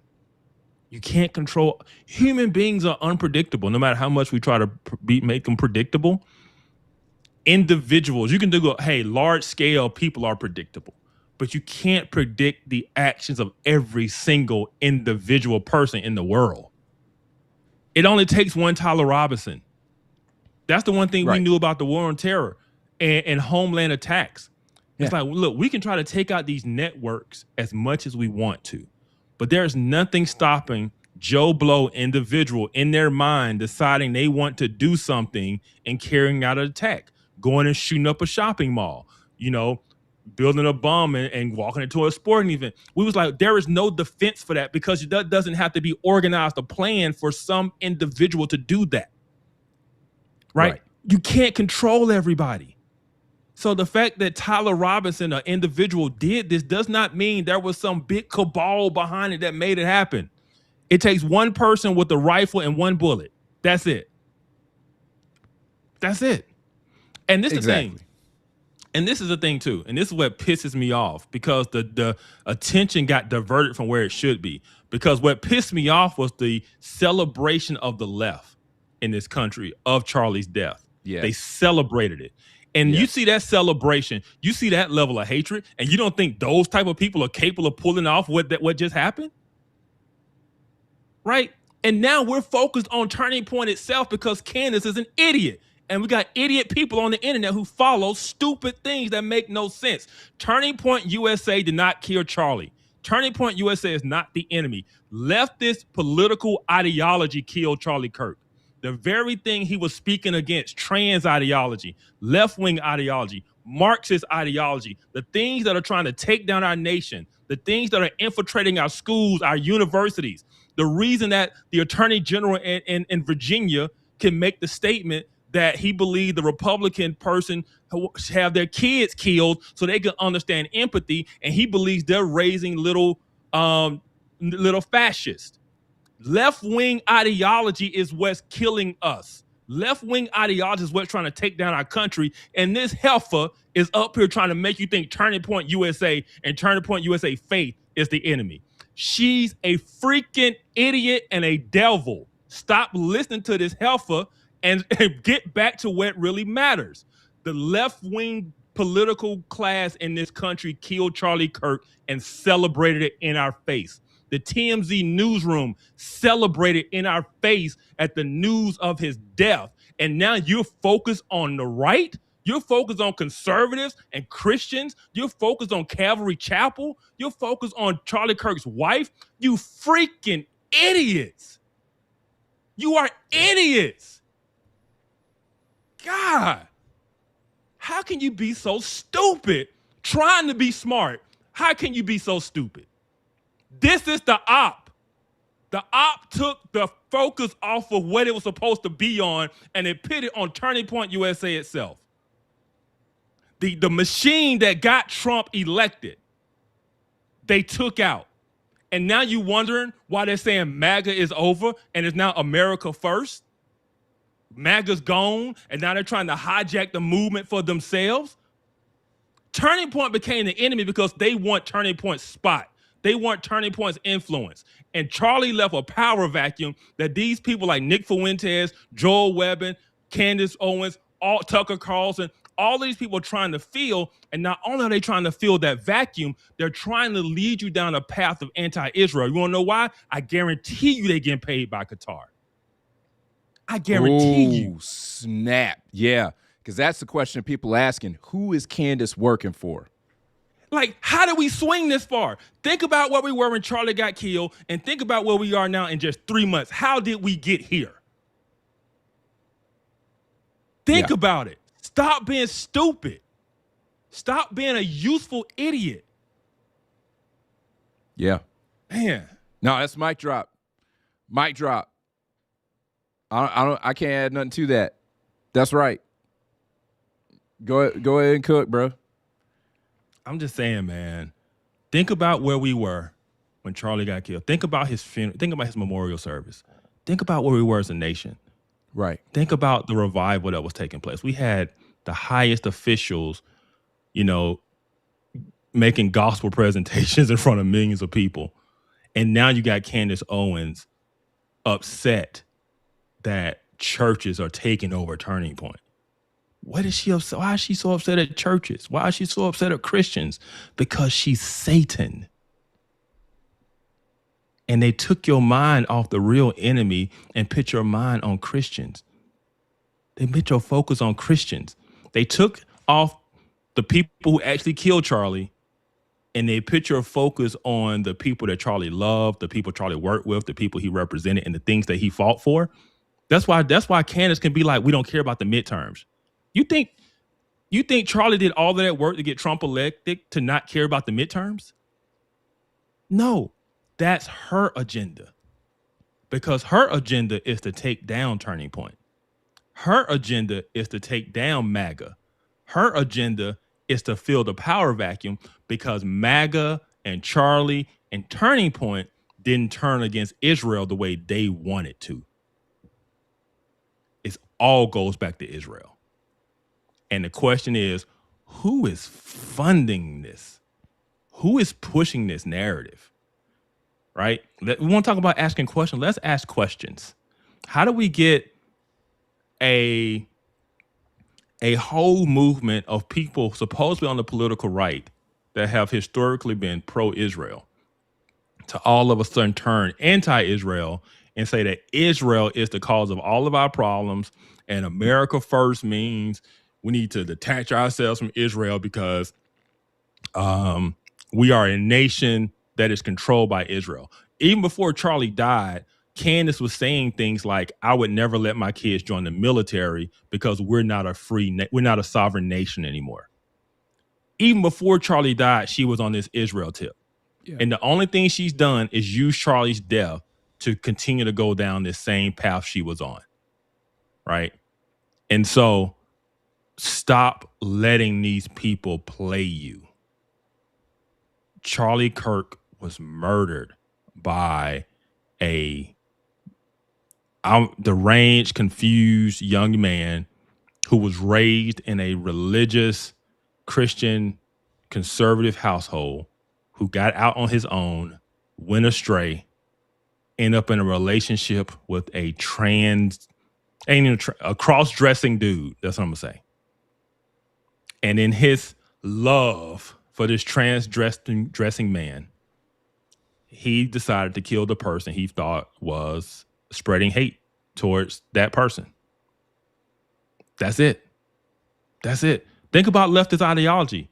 Words are hate speech. Silence is violence.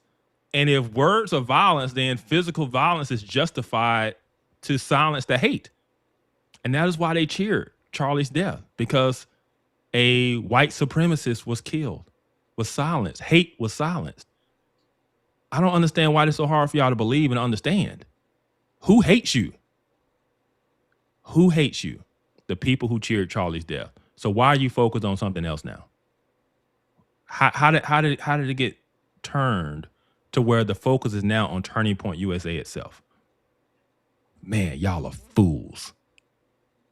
Y'all fell for it. Hoodwinked. Stop being emotional and think and use your brain. Keep the focus on where it needs to be focused. Gang.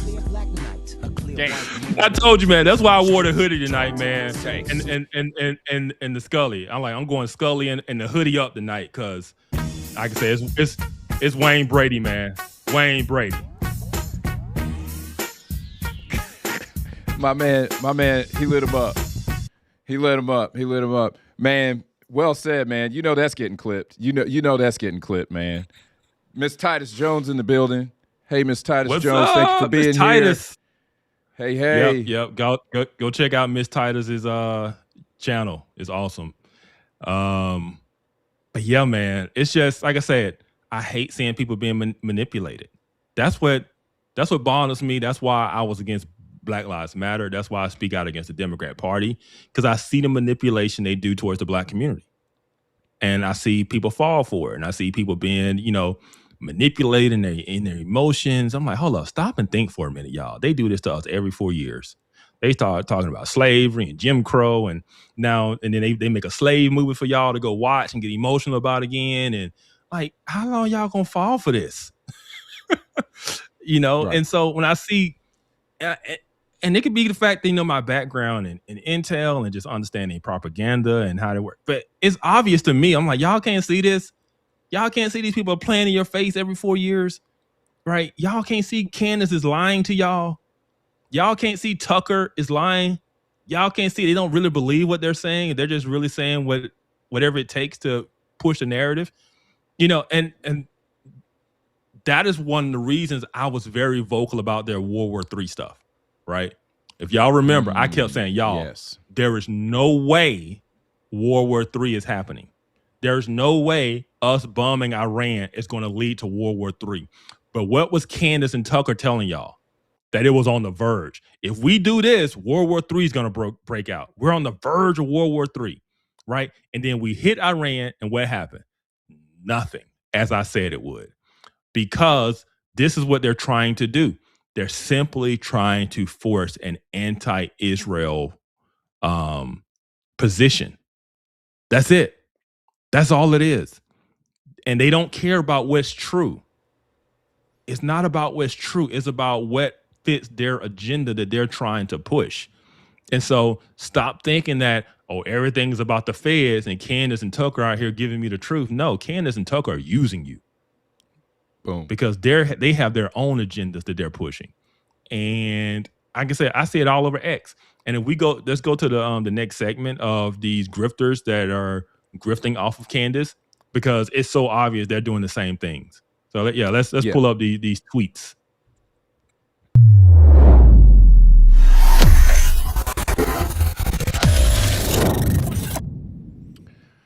Yeah, I mean, just some weirdness, man.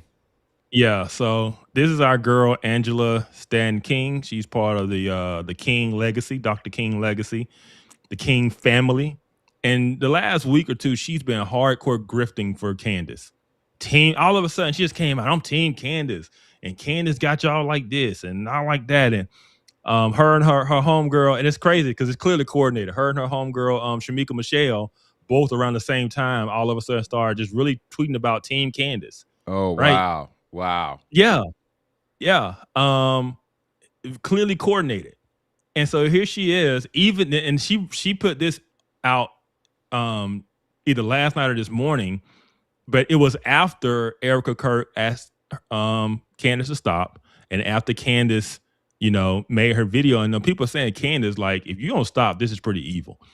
And so Angela King puts out this thing basically calling the guy who said this a slave master. So Candace is the slave girl, and you got these 3 white men with whips beating her if she don't cooperate, right? That's the image they're trying to paint. Candace is the victim. She's the slave girl that these masters, if she don't obey them, they're going to beat her, right? This is complete BS. And it's a complete manipulation to what is actually taking place and why people are upset with Candace and why people are calling Candace out. It has nothing to do with trying to silence Candace. Like, no, people realize what she's doing and what she's saying is wrong. She's clearly lying, and she's causing a lot of hatred and friction at people who are really still mourning the loss of their husband and their friend. And all the people are saying, you are wrong and dirty for doing this, like we're saying tonight. And Angela King is grifting off of this because there's a lot of momentum behind Team Candace, right? There's a lot of followers. And so if you can align yourself with Team Candace, you can get some of those followers. You can get some of that traction. You can get some of that online interaction, right? And that's what these people are doing, because no one who has paid attention to what's going on is going to be framing this like, oh, they just afraid of Candace and a black woman. And it's like, what are y'all talking about? They know what they're doing, but they're grifting off of Candace's grift to build their own platforms, right? And it's just, I see it all over X. They're not being genuine. People are not giving their genuine thoughts and opinions. They're playing the grifting game to build a following and engagement. That's all they're doing. Man, that's wild. And Angela King is one of them. I did not expect this from her. I got a chance to see her speak in person at a Maj Toure event, his Solutionary Summit. He had it in Atlanta actually during COVID. And I actually got to see her speak in person. She was on a panel. Angela Rondell was there. Olivia Rondell, excuse me. She was there. Melissa Tate was there, et cetera. So there was several right-wing influencers who were there. There was some. It was mostly focused around black influencers, but not exclusive to that. But she had some mic drop moments on the stage. Defending the pro-life position and all that stuff. Yeah. She's taken some positions in public every now and again that I like. Now that I'm thinking back to some things, like there's a couple things she said. It felt very conspiracy theorist that I saw her say on X. There's a couple things I saw her say on X. And I was like really though? Like, huh? Yeah. And so it shouldn't surprise me that she would wind up being Team Candace, but it was just, it still did surprise me. It's just like, why are you aligning yourself with this? And she's also throwing hands and out the blue. And our homegirl April Chapman did a great job of pointing out her hypocrisy, because in the not too distant past, she was tweeting all this negative stuff about Candace, right? So how are you dogging out somebody? Snap. But then here you come, my girl Candace, and Candace this, and all of a sudden you running up behind Candace and trying to, it's fake. And then she got mad at April because April called her out. And I ain't gonna get into the details because it was real messy. Yeah. It was this bunch of messy women got together and she did some stuff that was out of bounds and out of line. Snap. All I'll say is you do not, first of all, you don't make false accusations about somebody. And then when they're proven false, you don't double down on it instead of saying my bad, first of all. And second, you don't involve nobody's kids in this stuff. Oh, snap. Right? This chick went straight ratchet, straight ghetto. And she's supposed to be, a big figure, part of the King family, the King legacy. and she act like she's straight from the projects. Yeah. Yeah. Yeah. Like her name that's is very disappointing. Shaniqua. It Right. is. I mean, yeah, that's very disappointing. And it's unfortunate. Yeah, I've seen her throwing hands at she's been throwing hands at our boy Chad Jackson. Yep. Because she's mad at him. Which I'm not for the surprised. She's mad at him expose. for coming out to Dr. King. Yeah. Yeah. I get that, because I'm gonna be honest, it ain't, to me, it's not even about Dr. King. It's about she's protecting her brand. Dr. King is her brand, and she got to protect that brand. She got to protect that legacy, because that's what she's feeding off of. Yeah. You know. Yeah. That's why. It's why she. I mean, it's part of why she has a platform. You know. Yes, obviously because of her last name. Yeah, and yeah, it's not. You know, again, she actually did some. She did some good for the pro-life movement. Yeah. You know. Yeah, she does. You know, she kept you know, her baby that was conceived from SA. You know, and you know, hat tip for that for sure. But yeah, she's off base here. She's way off on this. And the behavior. And the thing, I don't mind. Yeah, I don't mind disagreeing with somebody.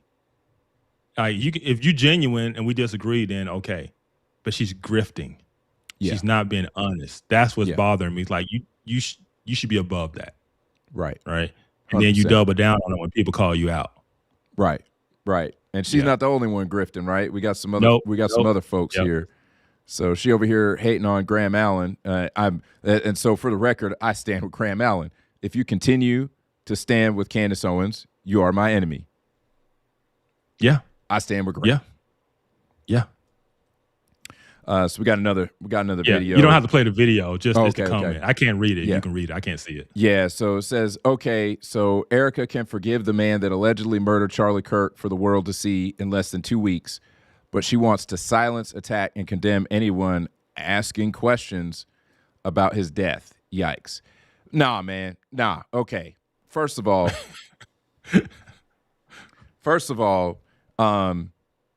that dude really did shoot Erika's husband. Her husband is really dead. Or rather, he is in the presence of the Savior, more alive than any of us, if we want to look at it from a different perspective. Candace is talking nonsense. She's talking nonsense. She's not asking questions that make any sense. She is making insane, delusional connections that aren't real. So this stupid clown game is hurtful to somebody who's dealing with real grief. So I don't care about your stupid little questions. You don't ask these stupid questions in a way that's going to drag down his name, is going to drag down his family, is going to drag down his organization. All y'all care about is that y'all hate the Jews. Yeah, I mean that's basically what it comes down to. Y'all hate the Jews. That account, only thing she posts is like pro Candace stuff, anti Turning Point stuff, anti Erika stuff. Like it's just a grifting account. That's all she does. Yeah. And that's what bothers me. Like the way she framed that, it's like that's not even true. That is not what Erika is doing or said. Right. It's not anyone who's asking questions. Like that's that's not what's going on. That's the dishonesty that bothers me. Yeah. We got one more. Yeah. I can't read this one either. Yeah. So everyone has their own theory. So here's mine. TPUSA has been hijacked by state actors under the guise of faith to infiltrate the evangelical church and push a U.S. Zionist-centered agenda masquerading as Freedom First patriotism. You can find these TPUSA faith-inspired organizations in Korea, Nigeria, and throughout Europe. Conquering the colleges was Charlie's vision. Conquering the churches is Rob McCoy's et al. Vision. So basically saying Rob McCoy and I guess other folks. Yeah. And so Candace TPUSA. retweeted this and said, bingo. Right. So, and it's almost like they don't understand the difference between TPUSA and TPUSA faith. in the fact that Charlie started both organizations to do a particular job. Right. But they're attacking TPUS Faith. And what it says, TPUS Faith brings in 4,000 churches after Charlie's death. You would think that would be a good thing. But no, that's being spun as a bad thing. See what I'm talking about? Satan? Evil? Right. Yeah. 100%. And then they say it's been hijacked. TPUSA brought in 4,000 churches. The last number I saw for TPUSA's new chapters for their colleges and their universities, it was a ridiculous number. Wow. Let me look it up. Yeah. New TPUSA chapter request. 350,000. Wow. So when they say conquering the colleges and the campuses was Charlie's dream, 350,000 new requests for chapters on colleges and high schools since his death. 350,000. That's amazing. And they're saying 4,000 churches is taking over. You see what I'm talking? See the dishonesty? Right. They're framing something. All of this should be good news for anyone who cared about Turning Point USA, for anybody who cared about Charlie's work and what they were doing. All of this is good news. 4,000 new churches in TPUSA Faith, 350,000 new chapter requests in Turning Point itself. That is great news, but not to these heifers. Right. Not to these, not to them. That's what I'm telling y'all. They're only trying to burn down Charlie's organization. They hate Turning Point. They hated Charlie. They hated the work. And they're trying to tear it down because they want to fill the vacuum. And it has everything to do with supporting Israel or not. It has everything to do with the Jews. And it's crazy. Yeah. It's what's one thing that came to mind that I remember now is that I don't know if you remember when Candace originally left TPUSA. I don't know if you remember that.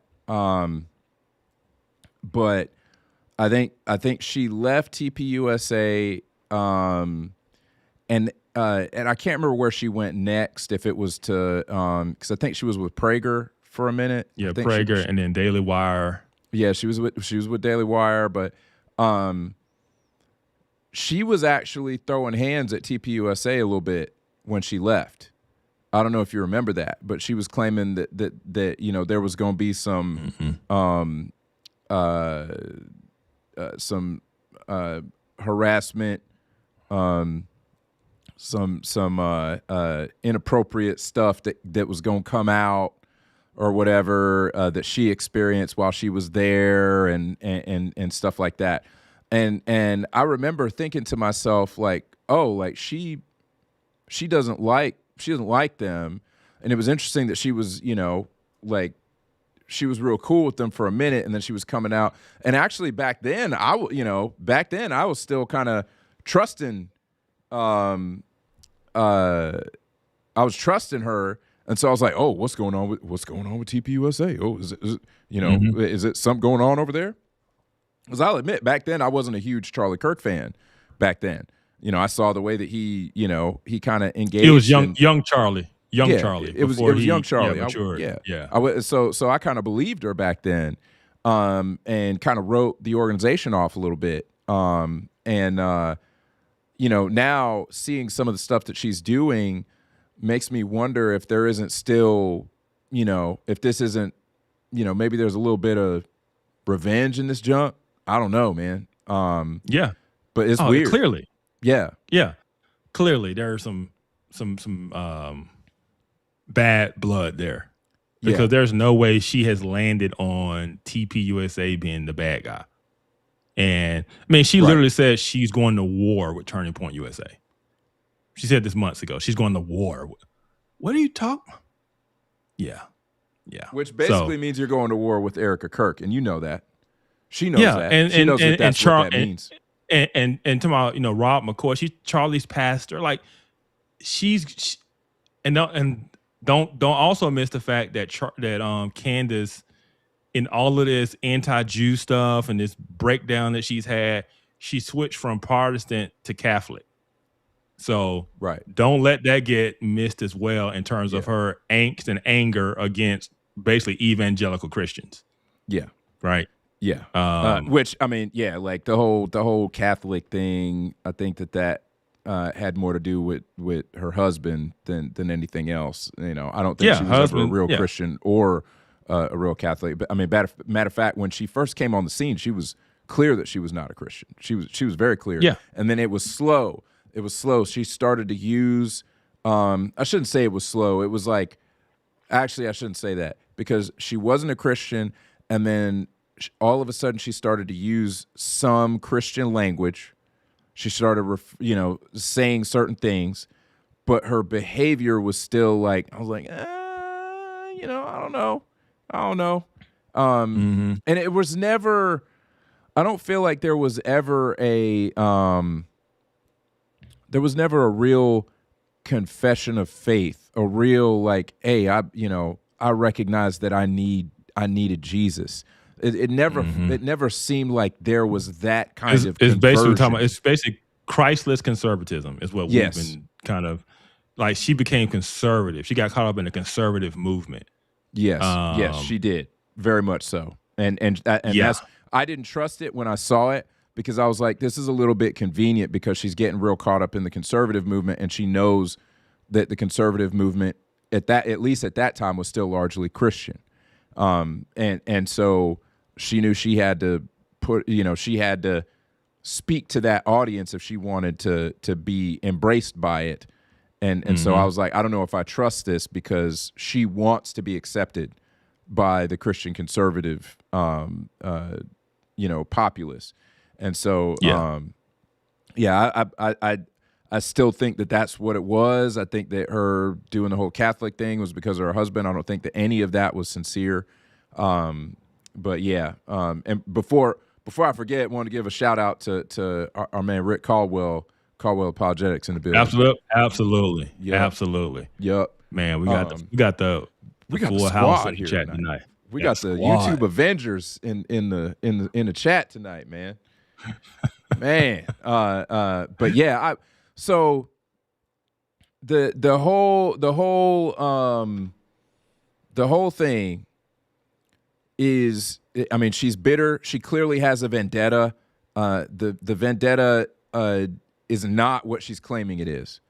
It is not what she's claiming it is. It is about it being about Charlie and her caring about Charlie.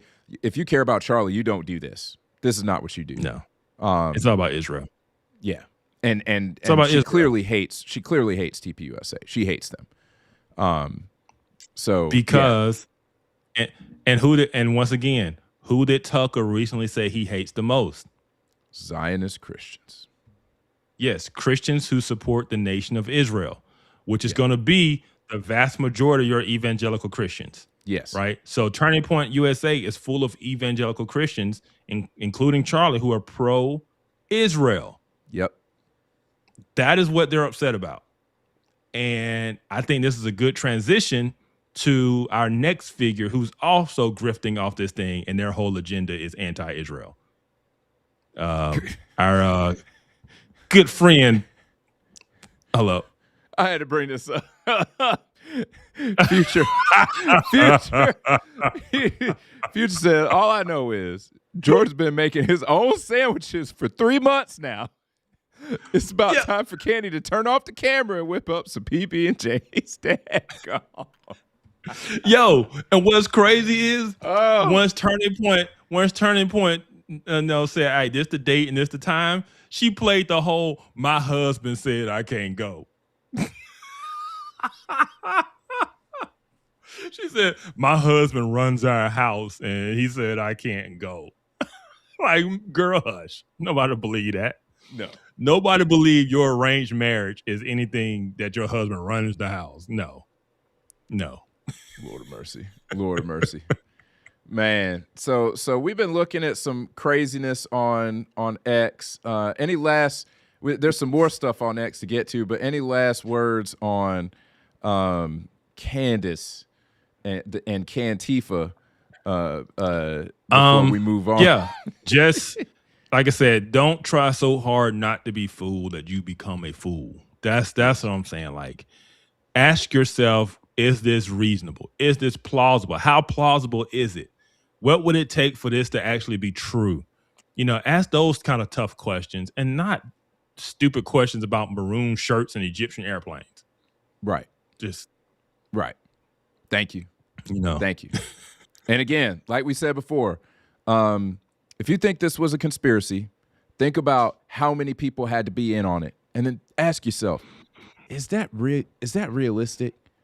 Is this really possible that all these people would work together? Yeah. And I often compare it to sports conspiracies because people always say they cheated. They did. No, the league did. And I always say, like, how many people would have to be involved for this conspiracy to be true? Like, how many players have to be involved? The coaches would have to be involved, the officials, the league office. Like, somebody's going to spill the beans. Somebody's going to say something. Yeah. But can you get one guy to point shave? Can you get, it's different. Like, you can keep a small group. One individual is bought off. He's going to throw the game. That's Tyler Robinson. You can't get a whole team and a whole organization in on a conspiracy. Someone's going to talk. It's going to get leaked. Like, it's not going to stay secret. That's just not plausible. Right?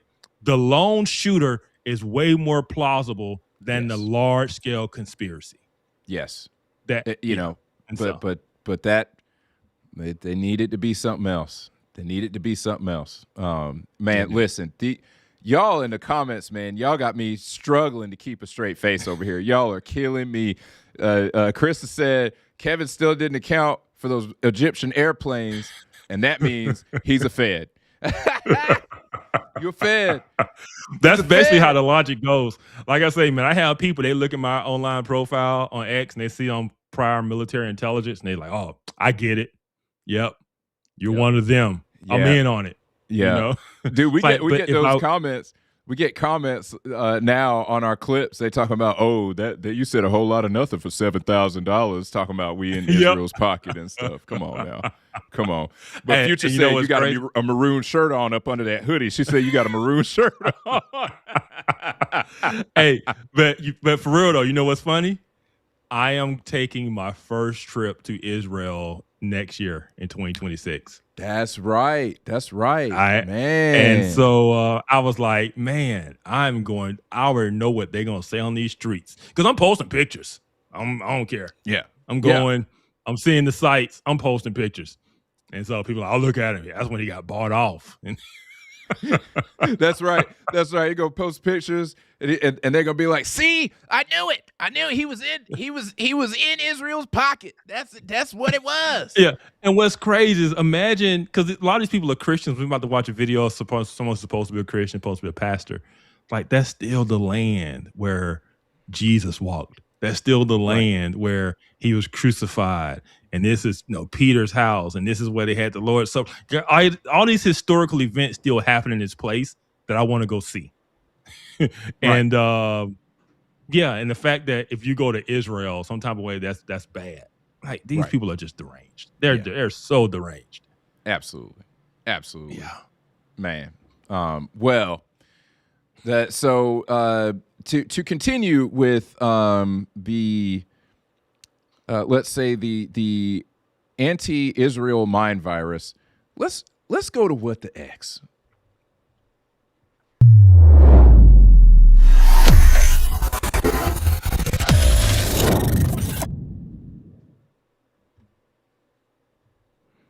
Man, what the X? What the X?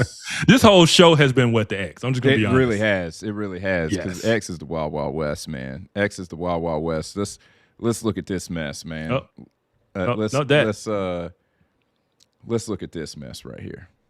That many of the Jewish people in AD 70, they saw it as the exact fulfillment to the words of Christ, and they realized in that moment, oh my goodness, he was right. We crucified our Messiah. And they actually got out.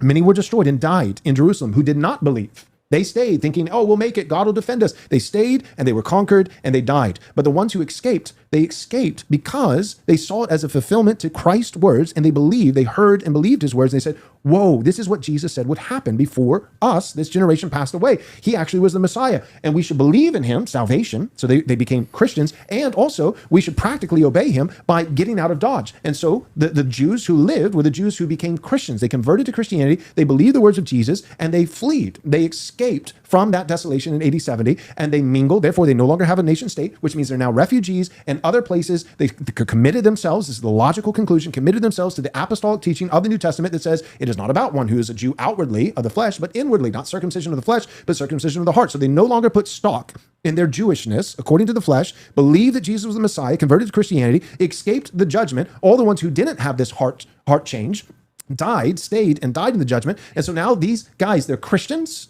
they're alive, and they're not putting stock in the flesh anymore, and they don't have a nation state to mingle in anymore. So they're dispersed, a dispersion among all these other Gentile countries, and they likely, logically, intermarried with them. And so who are the physical Jews today? Here it is. Nobody. Nobody. There are Palestinians. They've swabbed 2,000-year-old catacombs underneath Israel, and there are Palestinians that actually match up more than Ashkenazi Jews. And there are people who argue for the black Hebrew Israelites, and people who argue, well, the Caucasians, because they dispersed them above the Caucasus Mountain. Here, I love all those views. You know why I love them? Not because I believe them. I love all those views because I love every time somebody comes to me and says, white people are actually the physical descendants. Black people are the descendants. Palestinians are the descendants. Ashkenazi Jews are the descendants. Or here's an alternative. Titus destroyed the temple. The birth records were literally kept in the temple so that God in his providence saw fit that no one would be able to prove who actually was a descendant of Abraham, Isaac, and Jacob. Why? Because it doesn't matter. Because now what matters is faith in Christ. Faith in Christ. This is just historical nonsense that never happened. It is the most ignorant thing I think I've ever heard for him to try to make a case that no Jews therefore exist today. It is just historically false. He just made that up. This idea that everyone who fled Jerusalem who was ethnically Jewish was actually a Christian. So everyone who left was a Christian, and everyone who stayed got conquered and died and killed. So either they were Christians who then intermingled into other societies and bloodlines, or they died. So all the Jews essentially are wiped out. That is false. Historically false. And I'll prove it. I'll prove it's false just from scripture. Where is Paul going? When Paul goes to a city, where does he go? He goes to the synagogue. Yep. So there were Jews already in Europe outside of Jerusalem, outside of Israel. There were already Jews spread out. Oh, so the fact that the Romans, destroyed the temple and destroyed Jerusalem, there were already Jews living outside Jerusalem at that time. Oh, no, Kevin, you're making too much sense, brother. You're Not making only too that, much sense. think about the day of Pentecost when you got all the Jews there at the day of Pentecost, right? Because they came back for Passover, right? They came back for the Passover and all the feast, and they're there at the day of Pentecost. What did they say? All of them heard the gospel in their own language, and he starts laying out the different languages and nations and people that were there. All Jews, but from different parts of the world. So Jews were already outside of Israel before the temple in Jerusalem was destroyed by the Romans after the Jewish uprising. So this idea that everyone who escaped was a Christian and all the rest of the ethnic Jews were killed, that is just the dumbest and most false thing, all because you want to deny the fact that the physical descendants and seeds of Abraham still exist. And think about this too. Even in Israel today, it's not just European descended Jews. There are Arab Jews, because when Israel was formed as a state, all of the Arab Muslim countries kicked them out. So they all left and came. So it's almost like half of Israel, whether it's Arab Muslim or Arab Jew, half of Israel today is Arab. Like, Oh, this man. dude he doesn't know what he's talking about. Oh my god. You're making too much sense, Kev. You're making too much sense. Because I they're don't. Palestinians. There's no such thing as a Palestinian. Right.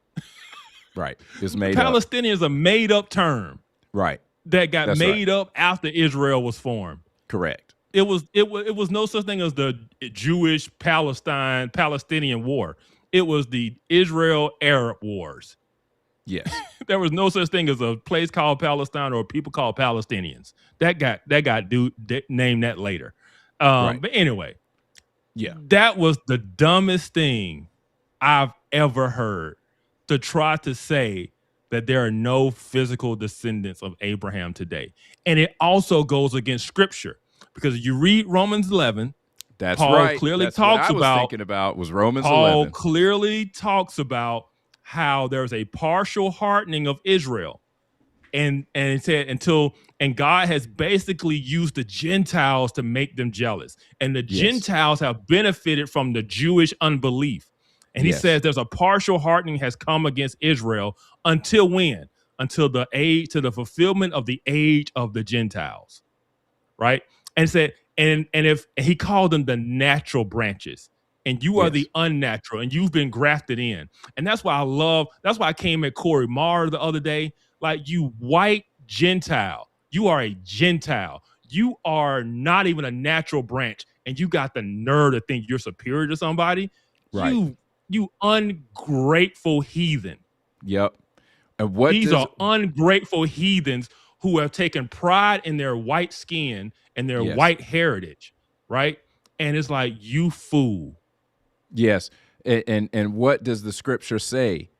That you basically should not, you should not think yourself better than you being grafted in from a wild olive tree. Should not think yourself better than the natural branches. Yes. So which are the Jews. Right. Consider God's severity towards them, that he cut them off. Yeah. And then he it talks about his love still for them. Yes. Yes.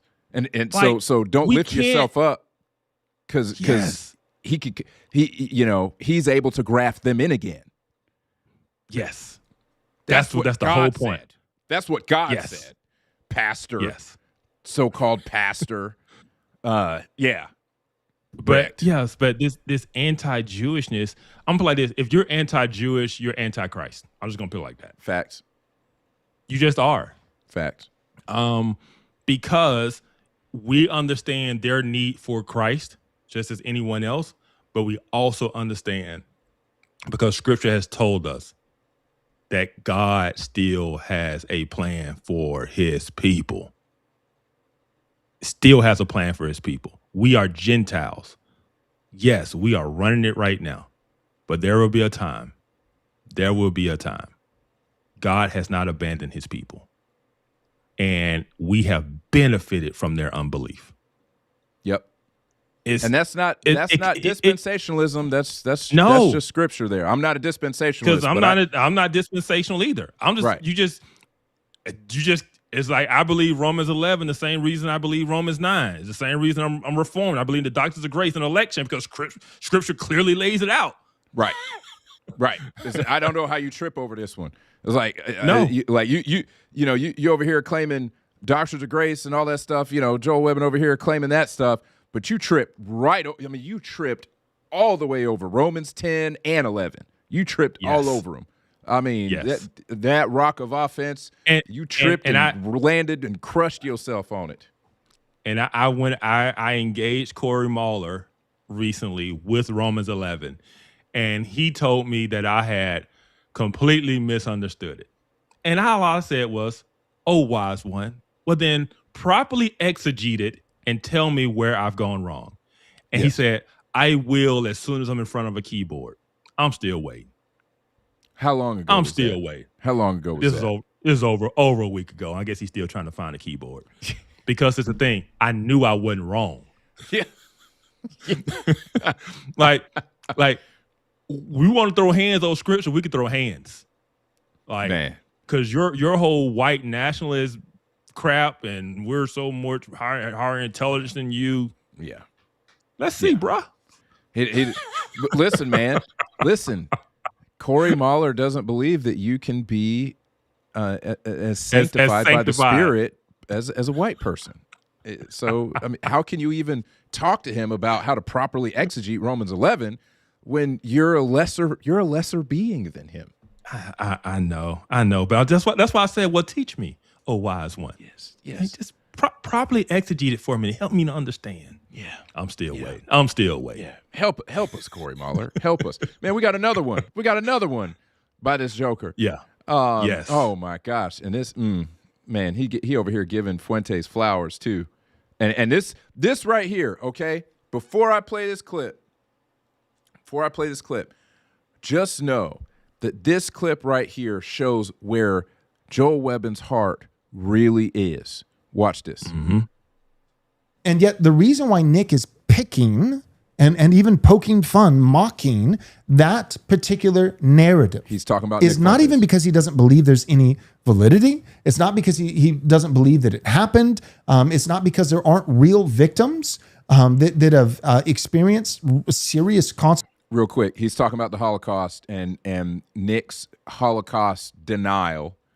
That's what he's talking about here, just for context. Yeah. It's because that historical event is no mere historical event. It is a religion. It is an ideology. It is a worldview. It is a weaponized bludgeon that has beat generation after generation of white young men into believing they're not allowed to have a future. And it is time for Holocaustianity, that false, wicked, satanic religion of Holocaustianity, to fall and crumble like the idol that it is. Somebody raises an Islamic 90-foot statue in my state, which they have outside of Houston. My prayer is that that statue would be ground into dust. Let no false god be worshiped on American soil. This is a Christian nation and Christ is king. And the same principle applies to a more powerful false religion that has had America, my nation, in a stranglehold a lot longer and a lot tighter than Islam ever has or likely ever will. And that is the false religion, not of Islam, but Holocaustianity. And all its idols and all its high priests and all of its altars and all of its sacraments must be ground into dust. And if that requires some young men to use language that makes you feel a little icky, God bless it. Got him. Got him. Yep. And scroll back up. I mean, zoom out and scroll it to the text that he said. What does he say? That second part. He says he says the reason Nick Fuentes mocked the Holocaust is not because he is indifferent towards real suffering. It is because Holocaustianity has been weaponized as a false religion to ensure that white people cannot have a country. Got him. Boom. That's what this is all about. There it is right there. The Holocaust has been weaponized so that white people can never have a country. That is the dumbest thing I've heard. These people are idiots. This is crazy talk. It's a mind virus. We told y'all it's a mind virus. That it is mind virus. And I've commented on his stuff before, and I was like, wow, bro. I'm black. I thought I was supposed to have the victim mentality. Like, wow. I mean, BLM ain't got nothing on you, bruh.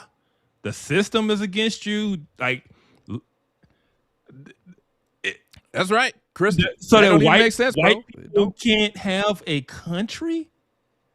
Think about that. That is just the dumbest thing I've heard. Because of Holocaustianity. Yeah, it's a religion. It's a religion and an ideology. It is not.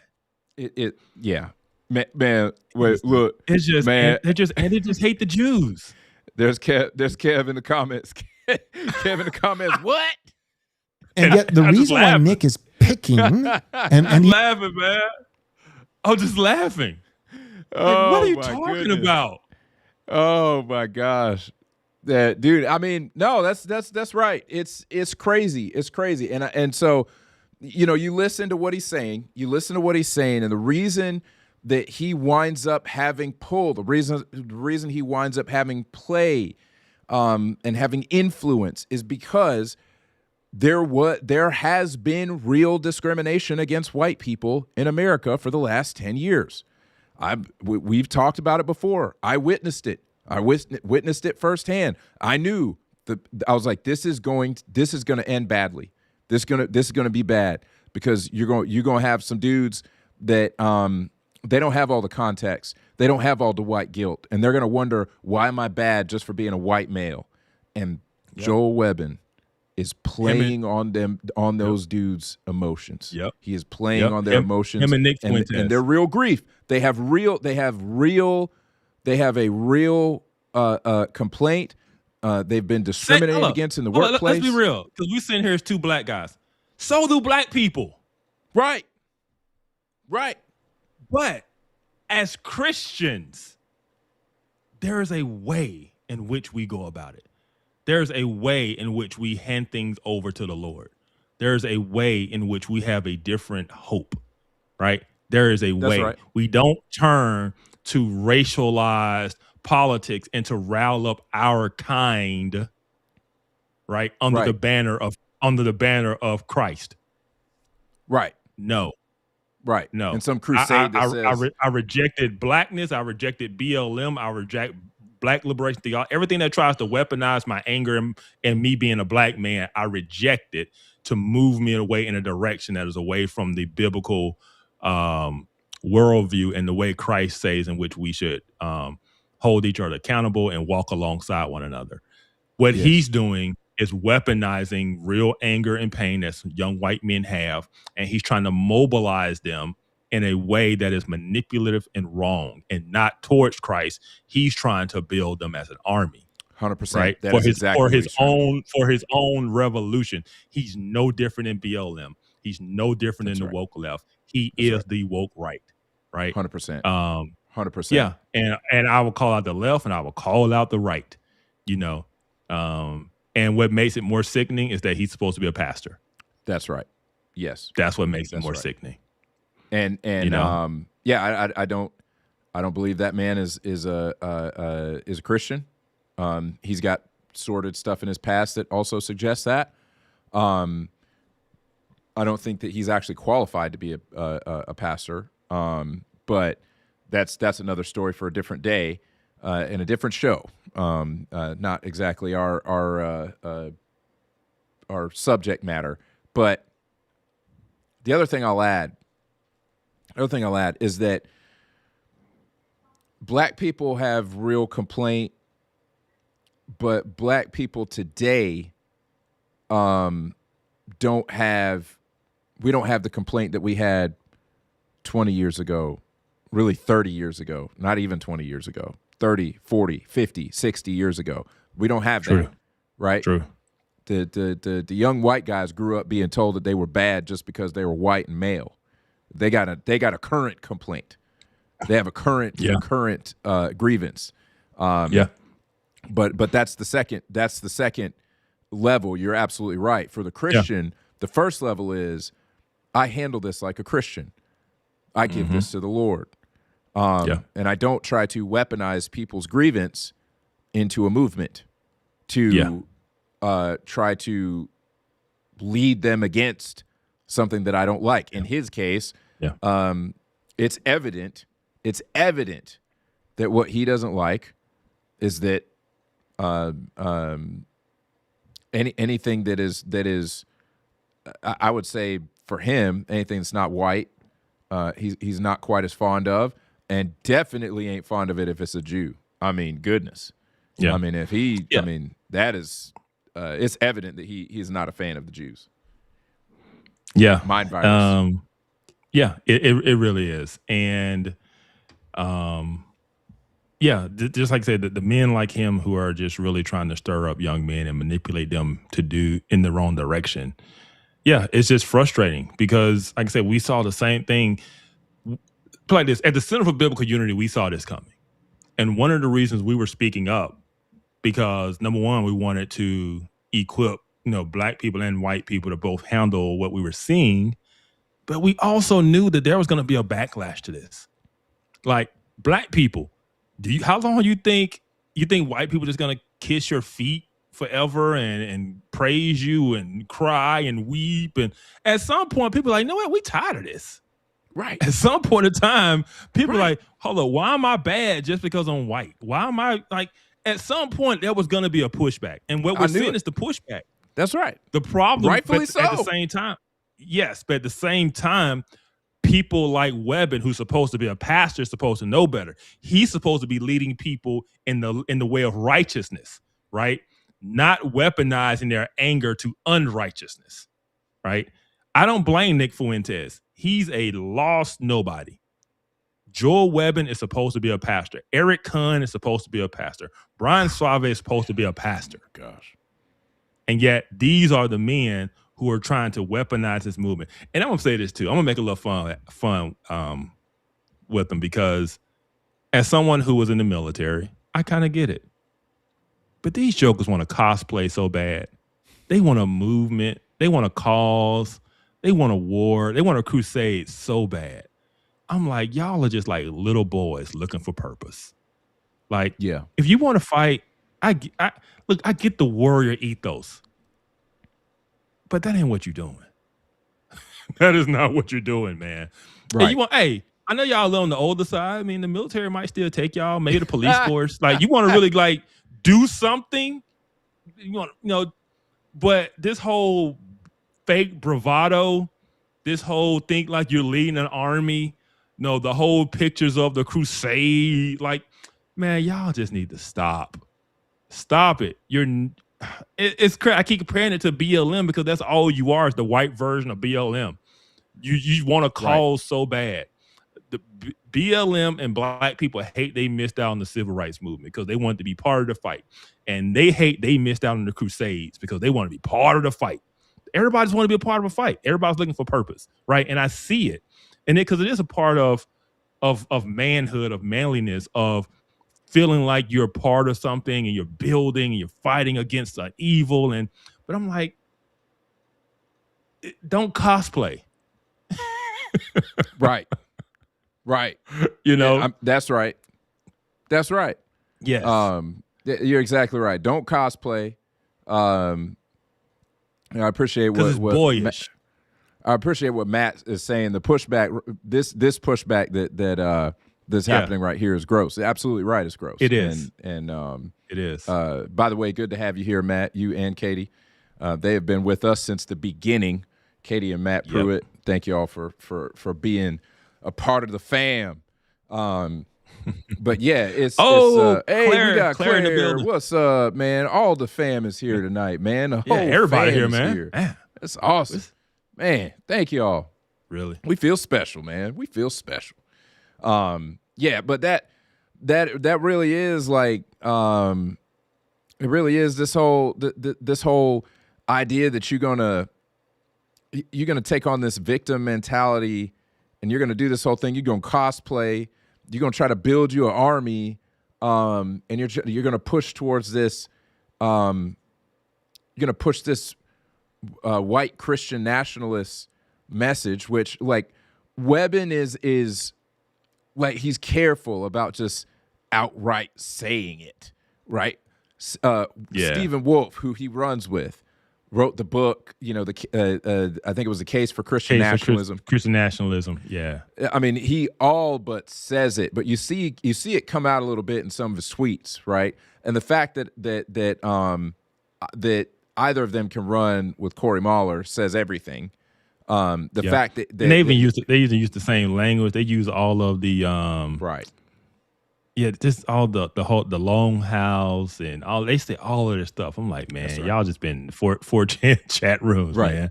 That's right. It's just boyish. It's not even. Yeah. It's not, man. It's boyish to me. It is. And it's like, hey, I want to. I don't like you putting these restraints on me. I'm a rebel like a little boy. Like that's basically what it's like. And so I'm thinking to myself here. Charlie was the example. You know what I'm saying? As far as like how to deal with the problem that we're dealing in our moment, right? Charlie dealt head on with the anti-white sort of woke sentiment, but he did it in a way, for the most part, especially towards the end of his life, that honored the Lord. I'm not saying that everything he said was perfect. There's some things he said that I didn't like how he said it, but like overall, Charlie overwhelmingly was the example of the right mentality to have around this stuff. And and so I'm just like, look, you wanna do this. I like Krista quoted Charlie a little bit here. Go get married, have more kids you can afford, build something. Like that was Charlie's message. Yeah. What y'all doing out here? Nick Fuentes, man, the dude can't even get a woman because he out here talking crazy. Goodness. I mean, because he don't want one. That's all I'm gonna say. That's all I'm gonna say. Oh snap. All right, man. So we got a little game I would to play, say right? we do. But I would just say this whole thing, the thing that tied it all together, I think, is the fact that there is a strong anti-Israel Jewish sentiment running through all of this stuff. 100%. Right. And if you don't understand that, then you won't understand why they're pushing so hard, the way they're pushing, the way they're acting, like what's driving it is all anti-Israel, anti-Jewish sentiment. Yeah. So that junk don't make no sense if you don't know that, and you wait for it, right? Like there's a couple times where I was like, wait, this is weird, and then even Candace's stuff, I was like, this is weird, and then she tied in the anti-Jewish thing into the whole Charlie thing, and I'm like, oh, there it is. There we go. But let's play this game. Let's play a little game, man. Let's play a little game. Y'all who's still with us, everybody who's still with us, we're going to play a little game before we wrap the show. We're going to have some fun. Let's do it.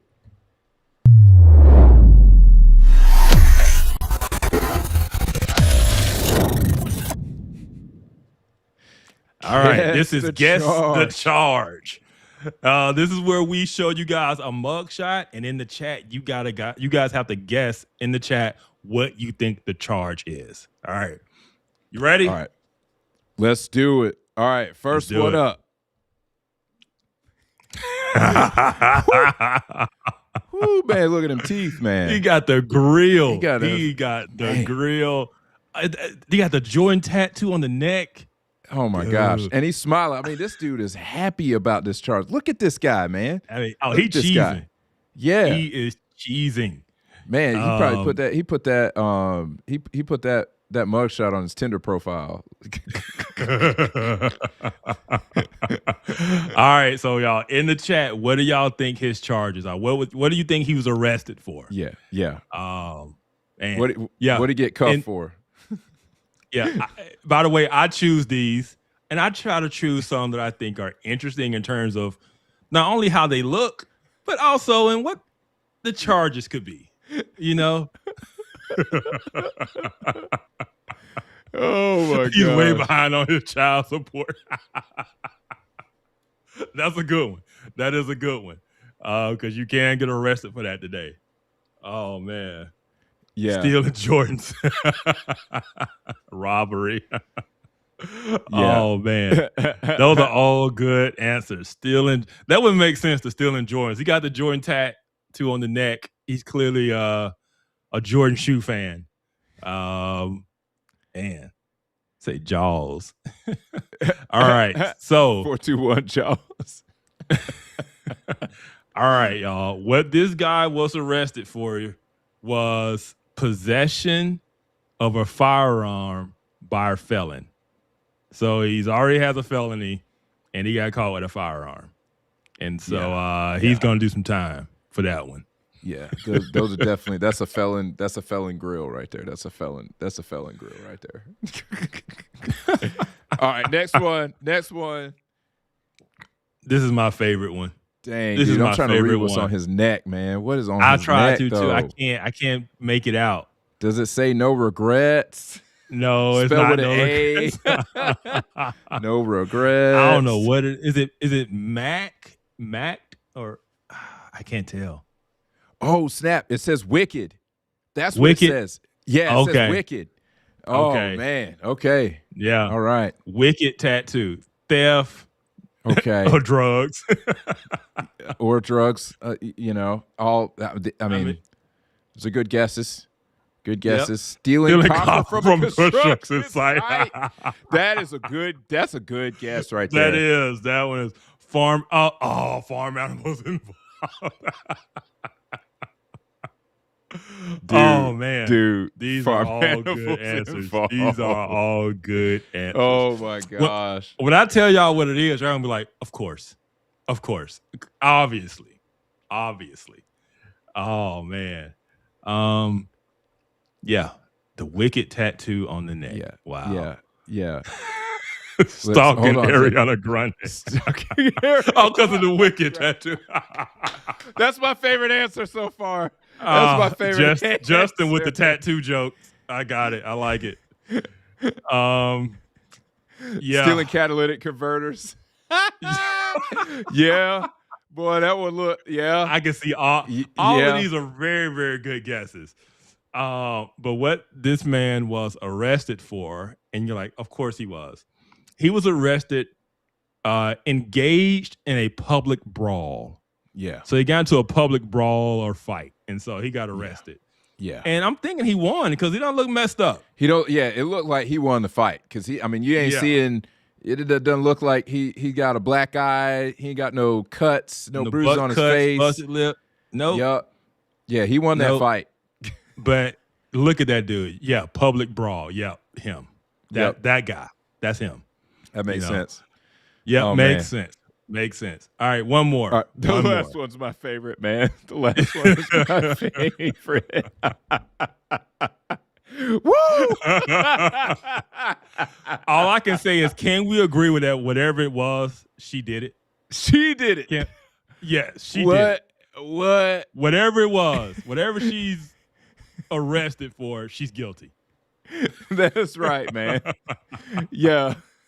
Whatever it was, man, she definitely did that junk. And she she's the one who's actually maybe a witch. Like there was an incantation involved. Yeah. Burning her ex's house down. She does have that look. She does have She definitely has that look. I was just like, yo, that's somebody's crazy ex-girlfriend. She looks like she has no regret. She's got the nose ring and the septum ring. Like she has red flags written all over her. Yeah. Like, it's almost all like she's a stripper named Candy, right? And dude, just wild and crazy. Nah, man. I don't. She doesn't give off stripper, man. She gives off like she works at the shoplifting. She works at Purple Haze, man. She work at Purple Haze. Oh yeah, she sell the vapes. Edibles and stuff. The edibles and the vapes, and the vapes and stuff, man. Yep. I mean, dude, like, 421. She's definitely slashing tires. Shoplifting. Yeah, Tammy says shoplifting. Witchcraft. Oh, man. Yeah. But she just got that crazy look. Yeah, she's a 10 crazy. She's a 10 crazy. That's what I'm saying. She had she gonna slash some tires. She gonna burn down a house. Carjacking, meth. No, look, her face, she still looks too. Yeah, no, that's not meth. It's not meth. Meth does damage, man. And she ain't been doing the meth, man. Carjacking, man. Carjacking. Stalking someone. Yo, that was my first. When I saw it, that was my first. Like before I read what it was, I was like, absolutely. Absolutely, that is what that is. And I'm still not convinced that what the actual charge was is not that. I'm going to give Katie credit. She said stalking someone. So the actual charge is disorderly conduct and harassment. So the whole harassment, I'm like, it's probably was a stalking situation, and she was harassing that man.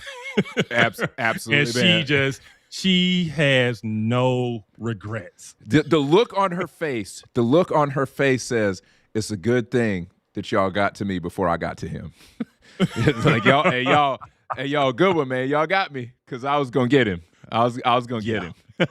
Yeah, dude. Somebody is alive the fact that was the only charge, somebody's alive because the cops got there first, man. Look at those eyes. Those eyes, what Future said, remorse is not in the room with her. Remorse is not in the room with her. Somebody's alive because the cops got there first. Katie, you win tonight. That's right. She had a blade on her. I'm sure she did. I'm sure she did. Oh man. Man, I love it, man. I love it. Yep, that has become my favorite segment. Guess the charge. After a night of talking about crazy people on microphones, we had to end it on a light note. Yeah. She's early in her meth career. Y'all right. Like I said, I'm not getting meth vibes. I'm definitely getting edibles and vapes, and she's definitely on the CBD. Yeah.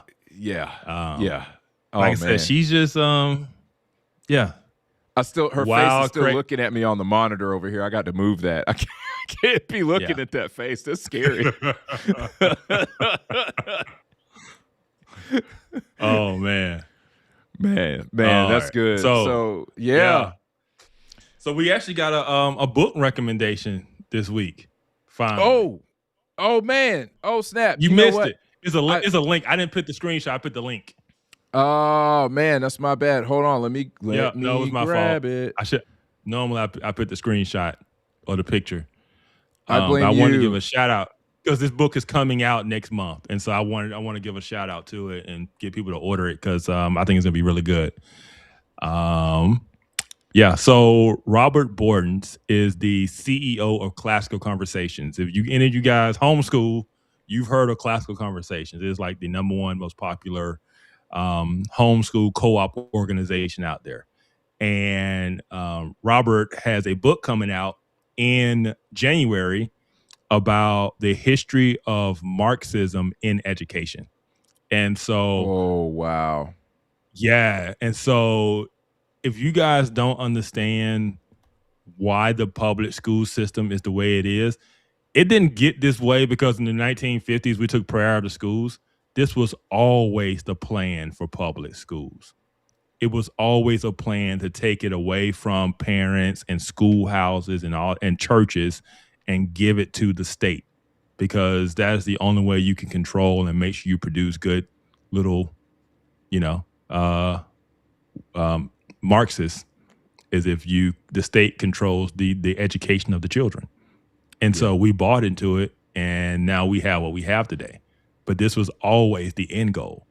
And I've given talks before, and I'll say, hey, raise your hand if you grow up learning about the Dewey Decimal System. And people raise their hands. I was like, now raise your hand if you knew John Dewey was a Marxist.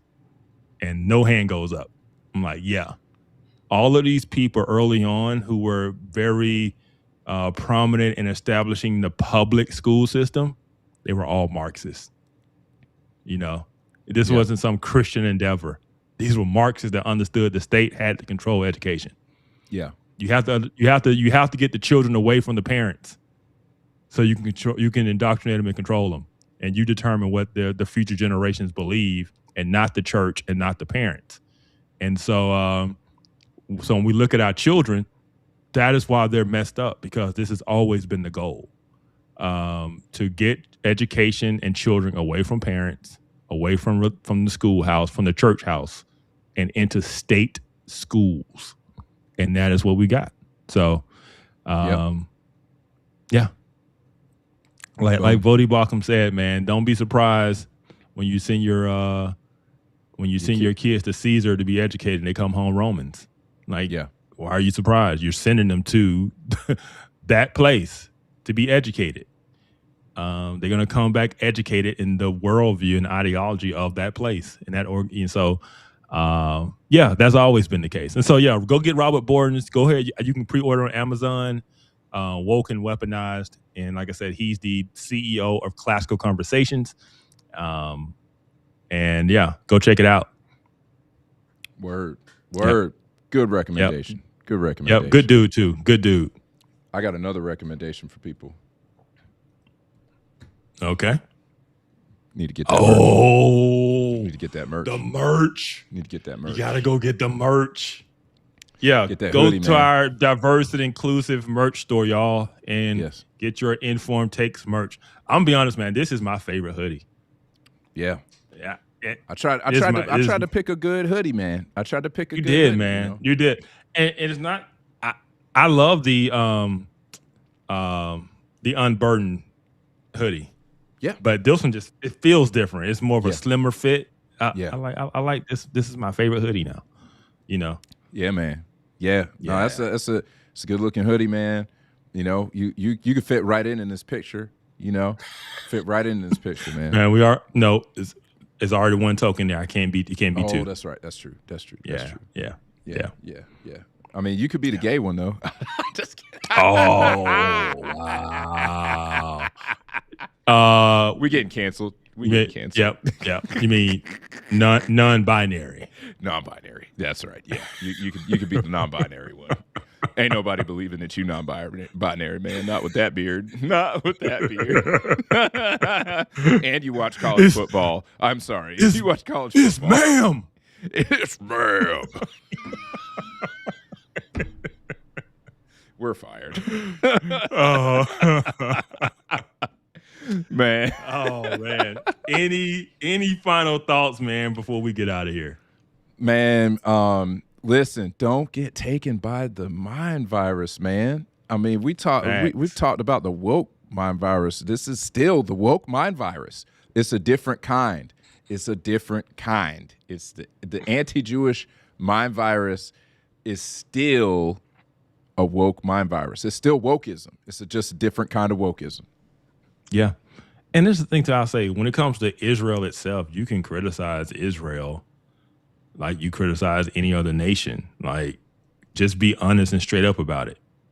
What they're doing is being very dishonest about it. Like the whole idea of a genocide in Gaza, that was very dishonest. There is no genocide, you know, just things like that. And so we're not saying you can't criticize Israel. We're just saying, just be honest, Right. you know, Right. and stop trying to make it that. If you're trying to make Israel the biggest enemy to the United States, then you have no credibility. Right. Also, when you look back in history and you look at some of the things that happened, like we talk about the Frankfurt School, we talk about critical theory, and then, a lot of those people, those guys who came over, they were Jewish. They were Jews. Yeah. Karl Marx was a Jew. Right. Right. And so a lot of the things we fight against in our culture, you look back and it's like, man, that person was a Jew. I didn't even know. It's not that it's the Jews. The issue is they're Marxists. Right. Right. And these are typically secular, atheist, Marxist Jews. Right. You can't conflate that with an Orthodox Jew who, goes to the synagogue on Friday. And like, you can't paint this broad brush of the Jews. No, it's really more important. The key thing isn't that they're Jewish. The key thing is that they're Marxists. That's the important thing. Yes. Right.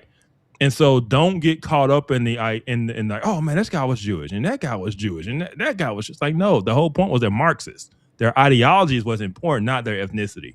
Yeah. And you can't paint all Jews with this brush as if all Jews share some Marxist ideology to take down the West. No. Right.